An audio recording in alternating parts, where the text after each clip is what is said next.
सो ऐसे ही काज ਲਈ ਜਿਹੜਾ है वो लड़ते रहे कि ਜਿਹੜਾ आम बंदा है ना वो इज्जत की जी रोटी है ना वो खाण जोगा हो जाए। सो इज्जत की रोटी वास्ते जिन्हें तुसी लोग सियासत कर रहे हो तुहाडे सारिਆਂ ਦਾ भी ਜਿਹੜਾ ना टीचा ਜਿਹੜਾ है मकसद ਜਿਹੜਾ है काज ਜਿਹੜਾ है वो यही है। सो लिहाजा असी सारे ही ਜਿਹੜਾ ना उन्होंने सुरख सलाम पेश करने ਲਈ हाजिर होए हैं ताकि समाज ਜਿਹੜਾ है ना उन्होंने पता लगे कि इस बंदे ने इस जी ने अपनी सारी हयाती जिन्होंने लोगों ਲਈ वकफ की है जिन्होंने लोगों ने लाई है वो लोग उन्होंने चेते जरा रखते हैं। सो मैं तुहाडे सारे अगे बेनती करांगे कि तुहाडा जिहड़ा भी तजर्बा उन्होंने नाल होया क्योंकि इंसान जिहड़ा हुंदा ना वो बिल्कुल फरिश्ता की तरह नहीं हुंदा ਉਹਦੇ ਵਿੱਚ गुण भी ਹੁੰਦੇ ਨੇ ਉਹਦੇ ਵਿੱਚ ਖਾਮੀਆਂ भी ਹੁੰਦੀਆਂ ਨੇ। सो लिहाजा गल करदे होए ਜਿਹੜੀਆਂ ਖਾਮੀਆਂ ਨੇ ਉਹਨਾਂ ਤੇ ਵੀ ਗੱਲ ਕੀਤੀ ਜਾਏ। ਇਹ नहीं कि तुसीं ਉਹਨਾਂ ਦੇ ਜਿਹੜੇ गुण है और क्योंकि ਇਹਦੇ ਲਈ ਸਾਨੂੰ ਸਿੱਖਣ ਨੂੰ ਮਿਲਦਾ है। ਇਹ ਜਿਹੜੀ ਅਸੀਂ ਗੱਲਾਂ ਇੱਥੇ ਕਰਨੇ ਆ ਨਾ ਇਹ ਕਰਨ ਦਾ ਮਕਸਦ ਹੈਗਾ ਕਿ ਅਸੀਂ ਕੀ ਸਿੱਖ ਕੇ ਜਾਣਾ ਹੈ। ਸੋ ਲਿਹਾਜ਼ਾ ਇਹ ਜਿਹੜੇ ਇਕੱਠ ਹੁੰਦੇ ਨੇ ਸਿੱਖਣ ਤੇ ਸਿਖਾਉਣ ਲਈ ਹੁੰਦੇ ਨੇ। ਸੋ ਮੈਂ ਜਿਹੜਾ ਨਾ ਇੱਥੇ ਕੋਈ ਇਸ ਤਰ੍ਹਾਂ ਦੀ ਰੀਤ ਨਹੀਂ ਹੈਗੀ ਕਿ ਕੋਈ ਬੰਦਾ ਪ੍ਰਧਾਨ ਹੈ ਤੇ ਕੋਈ ਬੰਦਾ ਉਚੇਚੇ ਪ੍ਰਾਹੁਣਾ ਹੈ। ਤੁਸੀਂ ਸਾਰੇ ਹੀ ਪ੍ਰਧਾਨ ਹੋ, ਤੁਸੀਂ ਸਾਰੇ ਹੀ ਉਚੇਚੇ ਪ੍ਰਾਹੁਣੇ ਹੋ। तो लिहाजा तुसी सारे ही और खासकर वो लोग जिन्हों का इन्हों के नाल वाह है बेहतर गल जी है वो तो ही कर सकते हैं जिन्होंने लोगों का इन्हों के नाल वाह नहीं रहा वो तो गल नहीं कर सकते। सो लिहाजा उन्होंने अगे बेनती है कि वो जरा ना सुनन और जानन कि ये जरा इकट्ठ हो जिन्होंने वास्ते इकट्ठ हो रहा है वो की शख्सियत सन। सो मैं जरा ना ये बेनती कराँगा गफूर साहब को क्योंकि गफूर साहब तो गफूर साहब के नाल उन्हों का बड़ा जरा ना वाह रहा है। तो लिहाजा तुसी जरा ना इस तो आगाज़ करो फिर असीं गल अगे टोरनी है। अब्दुल रशीद बदामी बाग वाले मशहूर सन ते हाँ जी ते मैनू पहली दफ़ा इन्हां नाल जिहड़ा इतफाक होया मुलाकात दा वो तो इस तरह सी कि इत्थों मैं आया असलम वेल मिर्ज़ा साहब नाल आया सी आंदा रहिंदा सी अक्सर इत्थे आंदा सी उन्हां नूं लैके लाहौर के शहर के कई इलाकों च ले जांदा सी कई दोस्तों को। तो मलक असलम साहब सन उन्होंने कहा गफूर तू जाना है इधर अपने शदरे हल तो इन्हों अब्दुल रशीद साहब नूं तू ना लै जा उत्थों तक यादगार चौक तक। ये उदों यादगार चौक जिहड़ा है ना ये सड़क जिहड़ी है अपना किले तो कोलों लंघ के ते अगे लाहौर स्टेशन वाल ते नारी अड्डे वाल लग जाती सी। मैं उन्होंने उत्थे ला दिता मैं रस्ते दे विच मेरे नाल बड़ियां गल्लां करदे गए इत्थों लग के उत्थों तक हाँ जी।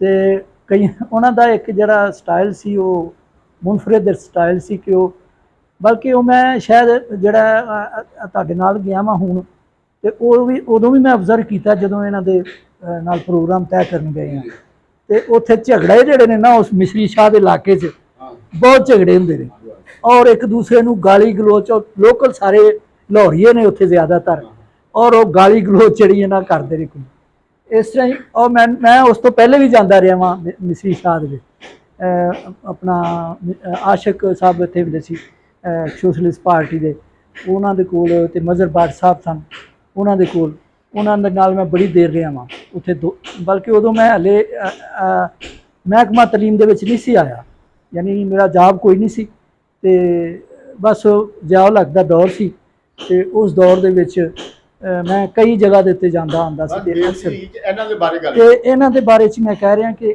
इन्हां दा जिहड़ा सी ना स्टाइल वो सी कि गालियां बड़ियां कड्डदे सी हर एक जिहड़ा कामरेड सही नहीं ना उन्होंने समझदे जिन्होंने समझदे उन्हें इस तरह करता उन्हें इस तरह करता बड़ा ये सी वो इस तरह की एक तो उन्होंने ये गल जे बोलिया जा उस पूरे इलाके का ही है उस इलाके के उन्होंने जिथे रहिंदे ने ना रहे ने उत्थे सारे लोगों का इस तरह ही स्टाइल है।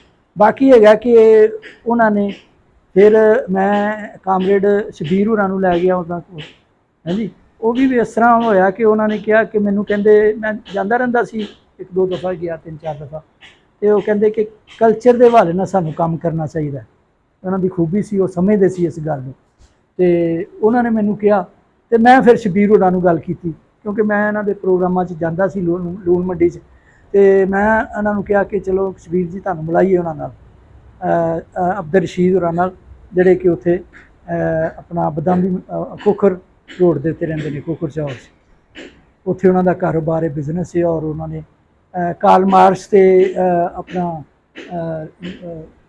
ਕਾਰਲ ਮਾਰਕਸ ਤੇ ਐਂਜਲ ਵਗੈਰਾ ਦੀ ਤਸਵੀਰ ਵੀ ਲਾਈ ਹੋਈ ਹੈ ਬੋਰਡ ਦੇ ਉੱਤੇ, ਉਹਨਾਂ ਨੇ ਆਪਣੇ ਗੇਟ ਦੇ ਉੱਤੇ ਲਾਈ ਸੀ। ਉਹਨਾਂ ਨੂੰ ਮੈਂ ਦੱਸਿਆ, ਇਹਨਾਂ ਨੂੰ ਲੈ ਕੇ ਗਏ, ਫਿਰ ਇਹਨਾਂ ਨੂੰ ਉਹਨਾਂ ਨੇ ਫੌਰਨ ਐਕਸੈਪਟ ਕਰ ਲਿਆ ਕਿ ਠੀਕ ਹੈ ਆਪਣਾ ਸ਼ਬੀਰ ਜੀ ਤੁਸੀਂ ਇੱਥੇ ਆਇਆ ਕਰੋ ਤੇ ਮੈਂ ਤੁਹਾਡਾ ਇੱਥੇ ਪ੍ਰੋਗਰਾਮ ਰੱਖਾਂਗਾ। ਬਕਾਇਦਾ ਫਿਰ ਉਹਨਾਂ ਨੇ ਸ਼ੁਰੂ ਕਰਾ ਦਿੱਤਾ ਪੀਰ ਵਾਲੇ ਦਿਨ ਜਿਹੜਾ ਪ੍ਰੋਗਰਾਮ ਹੁੰਦਾ। ਮੈਂ ਤਾਂ ਆਉਂਦਾ ਲਿਆ ਲਾਜ਼ਮੀ ਇਹਨਾਂ ਦੇ ਨਾਲ, ਫਿਰ ਆਉਂਦਾ ਰਹਿੰਦਾ ਸੀ, ਉੱਥੇ ਜਾਂਦਾ ਰਹਿੰਦਾ ਔਰ ਉੱਥੇ ਖੁੱਲ੍ਹਾ ਬਹਿਸਾਂ ਹੁੰਦੀਆਂ ਸਨ। ਰਸ਼ੀਦ ਸਾਹਿਬ ਦੀ ਵੱਡੀ ਗੁਣ ਹੈਗਾ ਸੀ ਕਿ ਉਹ ਕੋਈ ਫਾਲਤੂ ਗੱਲ ਨਹੀਂ ਸਨ ਕਰਦੇ, ਬਿਲਕੁਲ ਟੂ ਦੀ ਪੁਆਇੰਟ ਗੱਲ ਕਰਦੇ ਸਨ ਔਰ ਫਿਰ ਉਹ ਅੜੇ ਨਹੀਂ ਸਨ ਰਹਿੰਦੇ। ਉਹਨਾਂ ਦਾ ਜਿਹੜਾ ਜ਼ਿਹਨੀ ਸਫ਼ਰ ਸੀ ਉਹਨੇ ਇਰਤਕਾ ਕੀਤਾ। ਮਤਲਬ ਕਿ ਉਹ ਕਹਿੰਦੇ ਸਨ ਕਿ ਅਸੀਂ ਜਿਹੜੀਆਂ ਅੱਜ ਤੋਂ 10 ਸਾਲ ਪਹਿਲੇ ਗੱਲਾਂ ਕਰਦੇ ਸਨ ਅੱਜ ਉਹ ਐਪਲੀਕੇਬਲ ਨਹੀਂ ਰਹੀਆਂ। ਸੋ ਲਿਹਾਜ਼ਾ ਅੱਜ ਜਿਹੜੇ ਨਵੇਂ ਦੌਰ ਦੀਆਂ ਮੰਗਾਂ ਨੇ ਉਹਦੇ ਮੁਤਾਬਕ ਜਿਹੜਾ ਹੈ ਨਾ ਸਾਨੂੰ ਗੱਲ ਕਰਨੀ ਸੀ। ਗੱਲ ਤਾਂ ਸਾਨੂੰ ਅਸੀਂ ਕਰਨੀ ਹੈ ਮਾੜੇ ਬੰਦੇ ਦੀ, ਆਮ ਬੰਦੇ ਦੀ, ਲੇਕਿਨ ਹੁਣ ਉਹਦੇ ਤਰੀਕੇਕਾਰ ਜਿਹੜੇ ਨੇ ਬਦਲ ਗਏ ਨੇ। ਲਿਹਾਜ਼ਾ ਉਹਦੇ ਨਾਲ ਜਿਹੜਾ ਨਾ ਸਾਨੂੰ ਗੱਲ ਕਰਨੀ ਚਾਹੀਦੀ ਹੈ।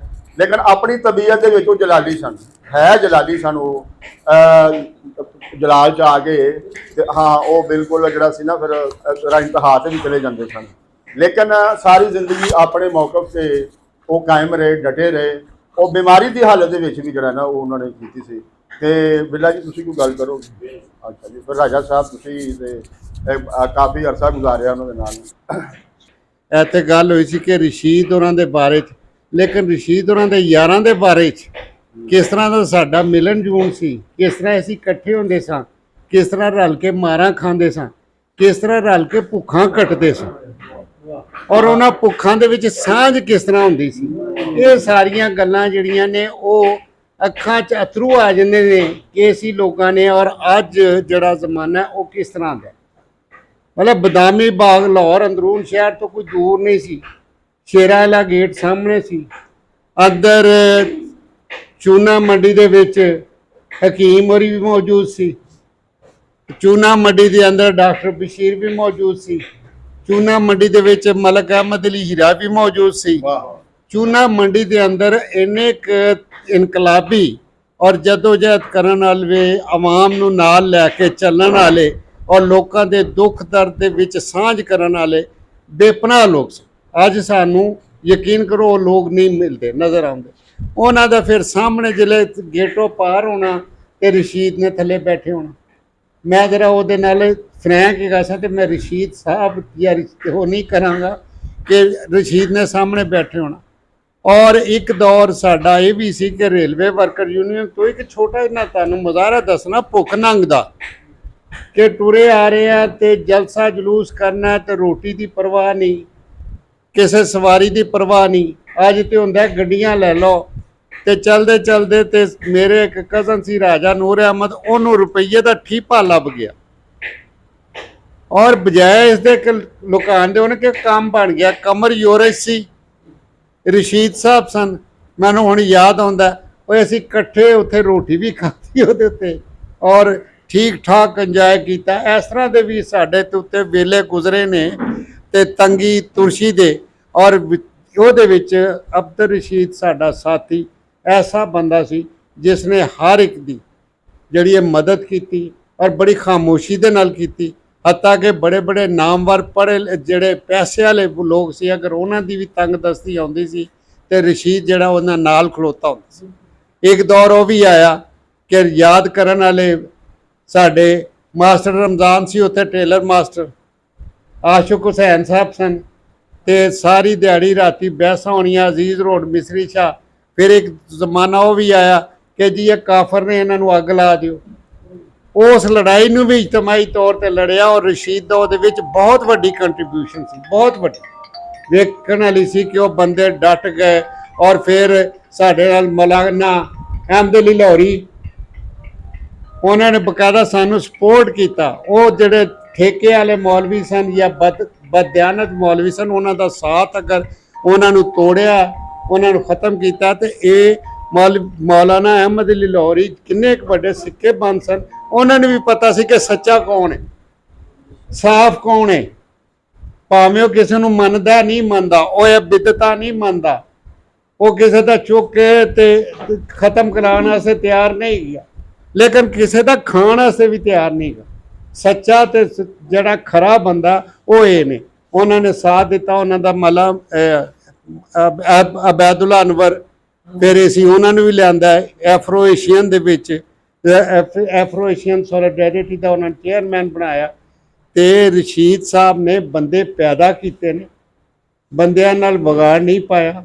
ਹਮੇਸ਼ਾ ਉਸ ਬੰਦੇ ਨੇ ਸੁਲਹ ਸਫਾਈ ਦੀ ਕੋਸ਼ਿਸ਼ ਕੀਤੀ। ਉਹਨੇ ਦੋ ਭਰਾ ਲੜ ਪਏ ਨੇ ਤੇ ਉਹਨੇ ਕੋਸ਼ਿਸ਼ ਕੀਤੀ ਕਿ ਇਹਨਾਂ ਦੇ ਦਰਮਿਆਨ ਸੁਲਹ ਹੋ ਜਾਏ। ਇਹ ਨਹੀਂ ਕਿ ਇਹਨਾਂ ਦੇ ਵਿੱਚ ਲੜਾਈ ਨੂੰ ਮੈਂ ਤੇਜ਼ ਕਰਾਂ। ਬਾਜ਼ ਬੰਦੇ ਹੁੰਦੇ ਸੀ ਸ਼ਰਾਰਤੀ, ਇਹ ਵਾਹਦ ਆਦਮੀ ਸੀ ਕਿ ਜਿਹਦੇ 'ਚ ਸ਼ਰਾਰਤ ਨਾਂ ਦੀ ਕੋਈ ਚੀਜ਼ ਨਹੀਂ ਸੀ। ਜਿੱਥੇ ਖਲੋ ਜਾਂਦਾ ਸੀ ਉੱਥੇ ਸਾਥ ਦਿੰਦਾ ਸੀ। ਇਹ ਵੀ ਆਪਣੀ ਜਗ੍ਹਾ 'ਤੇ ਹੈਗਾ ਕਿ ਉਹਨਾਂ ਦੀ ਖਾਹਿਸ਼ ਹੁੰਦੀ ਸੀ ਕਿ ਪਾਰਟੀ ਮੇਰੀ ਅੱਗੇ ਜਾਏ। ਲੋਕ ਜਿਹੜੇ ਨੇ ਸ਼ਖਸੀ ਆਜ਼ਾਦੀਆਂ ਦੀਆਂ ਗੱਲਾਂ ਕਰਨ, ਲੋਕ ਜਮਹੂਰੀਅਤ ਦੀਆਂ ਗੱਲਾਂ ਕਰਨ, ਲੋਕ ਜਿਹੜੀ ਬਰਾਬਰ ਦੀ ਵੰਡ ਉਹਦੀ ਗੱਲ ਕਰਨ। ਉਹਦੇ ਵਾਸਤੇ ਉਹਨਾਂ ਨੇ ਆਪਣਾ ਘਰ ਜਿਹੜਾ ਸੀ ਉਹਨੂੰ ਵੀ ਮਰਕਜ਼ ਬਣਾਇਆ ਸੀ, ਆਪਣੇ ਦਫ਼ਤਰ ਨੂੰ ਵੀ ਮਰਕਜ਼ ਬਣਾਇਆ ਸੀ। ਖੁਸ਼ਹਾਲ ਸੀ, ਖਾਂਦੇ ਪੀਂਦੇ ਸੀ। ਉਹ ਮੈਂ ਪੁਰਾਣਾ ਜ਼ਮਾਨਾ ਜਿਹੜਾ ਉਹ ਇੱਕ ਜਦੋਜਹਿਦ ਦਾ ਸੀ। ਜਿਸ ਲਈ ਉਹਨਾਂ ਲੋਹਾ ਮਾਰਕੀਟ ਵਿੱਚ ਕੰਮ ਸ਼ਾਮ ਸ਼ੁਰੂ ਕੀਤਾ, ਜਿਹੜੇ ਸੈਟਲ ਹੋ ਗਏ, ਫਿਰ ਉਹਨਾਂ ਨੇ ਲੋਕਾਂ ਦੀ ਮਦਦ ਵੀ ਕੀਤੀ ਹੈ ਔਰ ਬੇਪਨਾਹ ਮਦਦ ਕੀਤੀ ਹੈ। ਉਹ ਤੇ ਹੁਣ ਪਰਦੇ ਦੇ ਵਿੱਚ ਜਿਹੜੀਆਂ ਗੱਲਾਂ ਹੈਗੀਆਂ ਨੇ ਉਹ ਹੋਈਆਂ। ਤੇ ਰਸ਼ੀਦ ਉਹ ਬੰਦਾ ਸੀ, ਮਸਲਨ ਮਾਸਟਰ ਮਹਾਰਾਜ ਦਾ ਇਨਕਾਰ ਨਹੀਂ ਕਰ ਸਕਦੇ, ਬੜਾ ਕਲੋਜ਼ ਉਹਨਾਂ ਦਾ ਯਾਰ ਦੋਸਤ ਹੁੰਦਾ ਸੀ।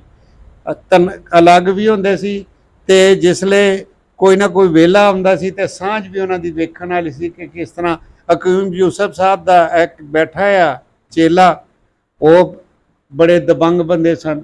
ਤੇ ਰਸ਼ੀਦ ਹੋਰਾਂ ਦੀਆਂ ਦੋਸਤੀਆਂ ਜਿਹੜੀਆਂ ਨੇ, ਜਿਹੜੇ ਇਨਸਾਨ ਦੋਸਤ ਸੀ, ਪਿਆਰ ਮੁਹੱਬਤ ਕਰਨ ਵਾਲੇ ਸੀ, ਜਿਹੜੇ ਲੋਕਾਂ ਦੇ ਅੰਦਰ ਨਫ਼ਰਤਾਂ ਖਤਮ ਕਰਨ ਵਾਲੇ ਹੈਗੇ ਸੀ, ਉਹਨਾਂ ਦਾ ਉਹ ਦੌਰ ਹੈਗਾ ਸੀ। ਜ਼ਾਤ ਬਰਾਦਰੀ ਤੋਂ ਮੁਬਰਰਾ ਸਨ, ਫਿਰਕਾ ਪ੍ਰਸਤੀ ਤੋਂ ਮੁਬਰਰਾ ਸਨ।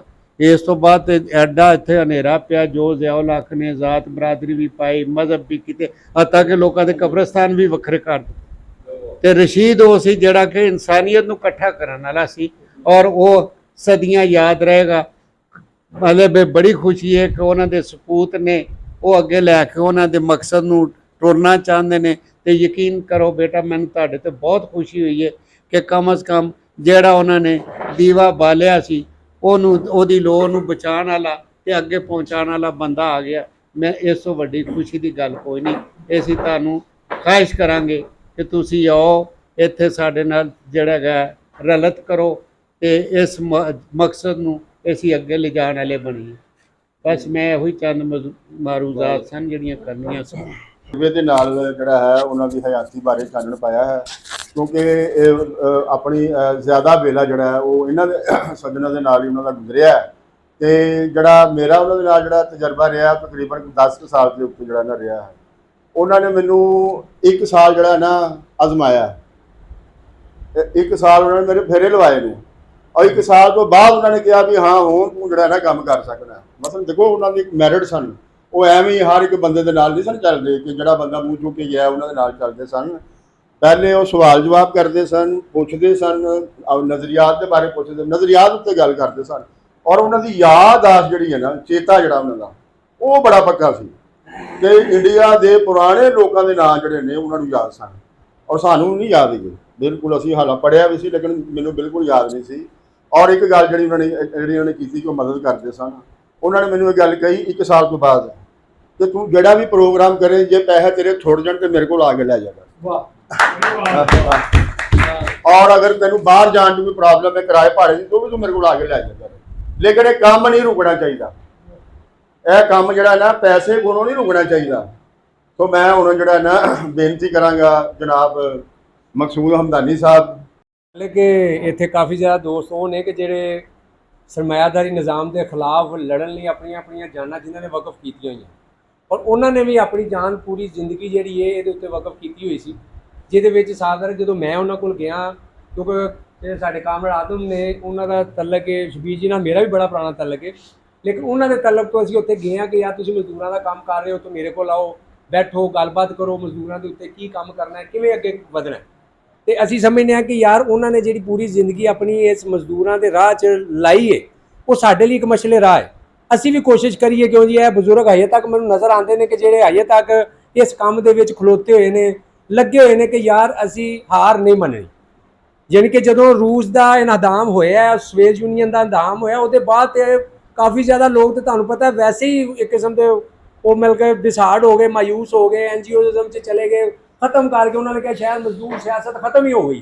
ਲੇਕਿਨ ਮੈਂ ਸਮਝਣਾ ਕਿ ਉਹ ਲੋਕ ਸਨ ਕਿ ਜਿਨ੍ਹਾਂ ਨੇ ਹਾਰ ਨਹੀਂ ਮੰਨੀ, ਜ਼ਿੰਦਗੀ ਉਹਨਾਂ ਨੇ ਹਾਰ ਦਿੱਤੀ ਹੈ ਲੇਕਿਨ ਹਾਰ ਨਹੀਂ ਮੰਨੀ। ਔਰ ਅਸੀਂ ਸਮਝਦੇ ਹਾਂ ਕਿ ਯਾਰ ਇਹ ਜਿਹੜਾ ਇੱਥੇ ਸਾਡਾ ਇਕੱਠ ਹੋਇਆ, ਇਸ ਇਕੱਠ ਨੂੰ ਮੇਰੇ ਹਿਸਾਬ ਨਾਲ ਉੱਥੇ ਹੋਣਾ ਚਾਹੀਦਾ ਜਿੱਥੇ ਉਹਨਾਂ ਦਾ ਸੈਂਟਰ ਹੈਗਾ ਸੀ। ਮੈਂ ਸਮਝਣਾ ਕਿ ਉੱਥੇ ਵੀ ਇਸ ਤੋਂ ਬਾਅਦ ਇੱਕ ਪ੍ਰੋਗਰਾਮ ਰੱਖਿਆ ਜਾਵੇ ਜਿਹਦੇ 'ਚ ਸਾਰੇ ਦੋਸਤ ਜ਼ਿਆਦਾ ਤੋਂ ਜ਼ਿਆਦਾ ਉੱਥੇ ਆਉਣ ਔਰ ਉਹਨਾਂ ਦਾ ਉਹ ਕੰਮ ਜਿਹੜਾ ਉਹ ਕਰ ਰਹੇ ਸਨ ਉਹਨੂੰ ਲੈ ਕੇ ਅਸੀਂ ਅੱਗੇ ਵਧੀਏ। ਇਹ ਹੀ ਉਹਨਾਂ ਦੇ ਮੰਨਣ ਦਾ, ਉਹਨਾਂ ਦਾ ਦਿਨ ਮਨਾਉਣ ਦਾ, ਉਹਨਾਂ ਦੀ ਵਫਾਤ ਦਾ ਦਿਨ ਮਨਾਉਣ ਦਾ, ਜਾਂ ਸਮਝ ਲਓ ਅਸੀਂ ਜਿਹੜਾ ਕਹਿੰਦੇ ਆ ਕਿ ਯਾਰ ਕਿਸੇ ਬੰਦੇ ਨੂੰ ਅੱਛੇ ਤਰੀਕੇ ਨਾਲ ਅਸੀਂ ਜਿਹੜਾ ਯਾਦ ਕਰੀਏ ਕਿ ਯਾਰ ਉਸ ਬੰਦੇ ਦੀ ਜਿਹੜੀ ਸਟਰਗਲ ਹੈ ਉਹ ਕੀ ਸਟਰਗਲ ਸੀ। ਕਿਆ ਉਹਨੇ ਹੁਕਮਰਾਨਾਂ ਦੇ ਹੱਕ 'ਚ ਸਟਰਗਲ ਕੀਤੀ ਹੈ?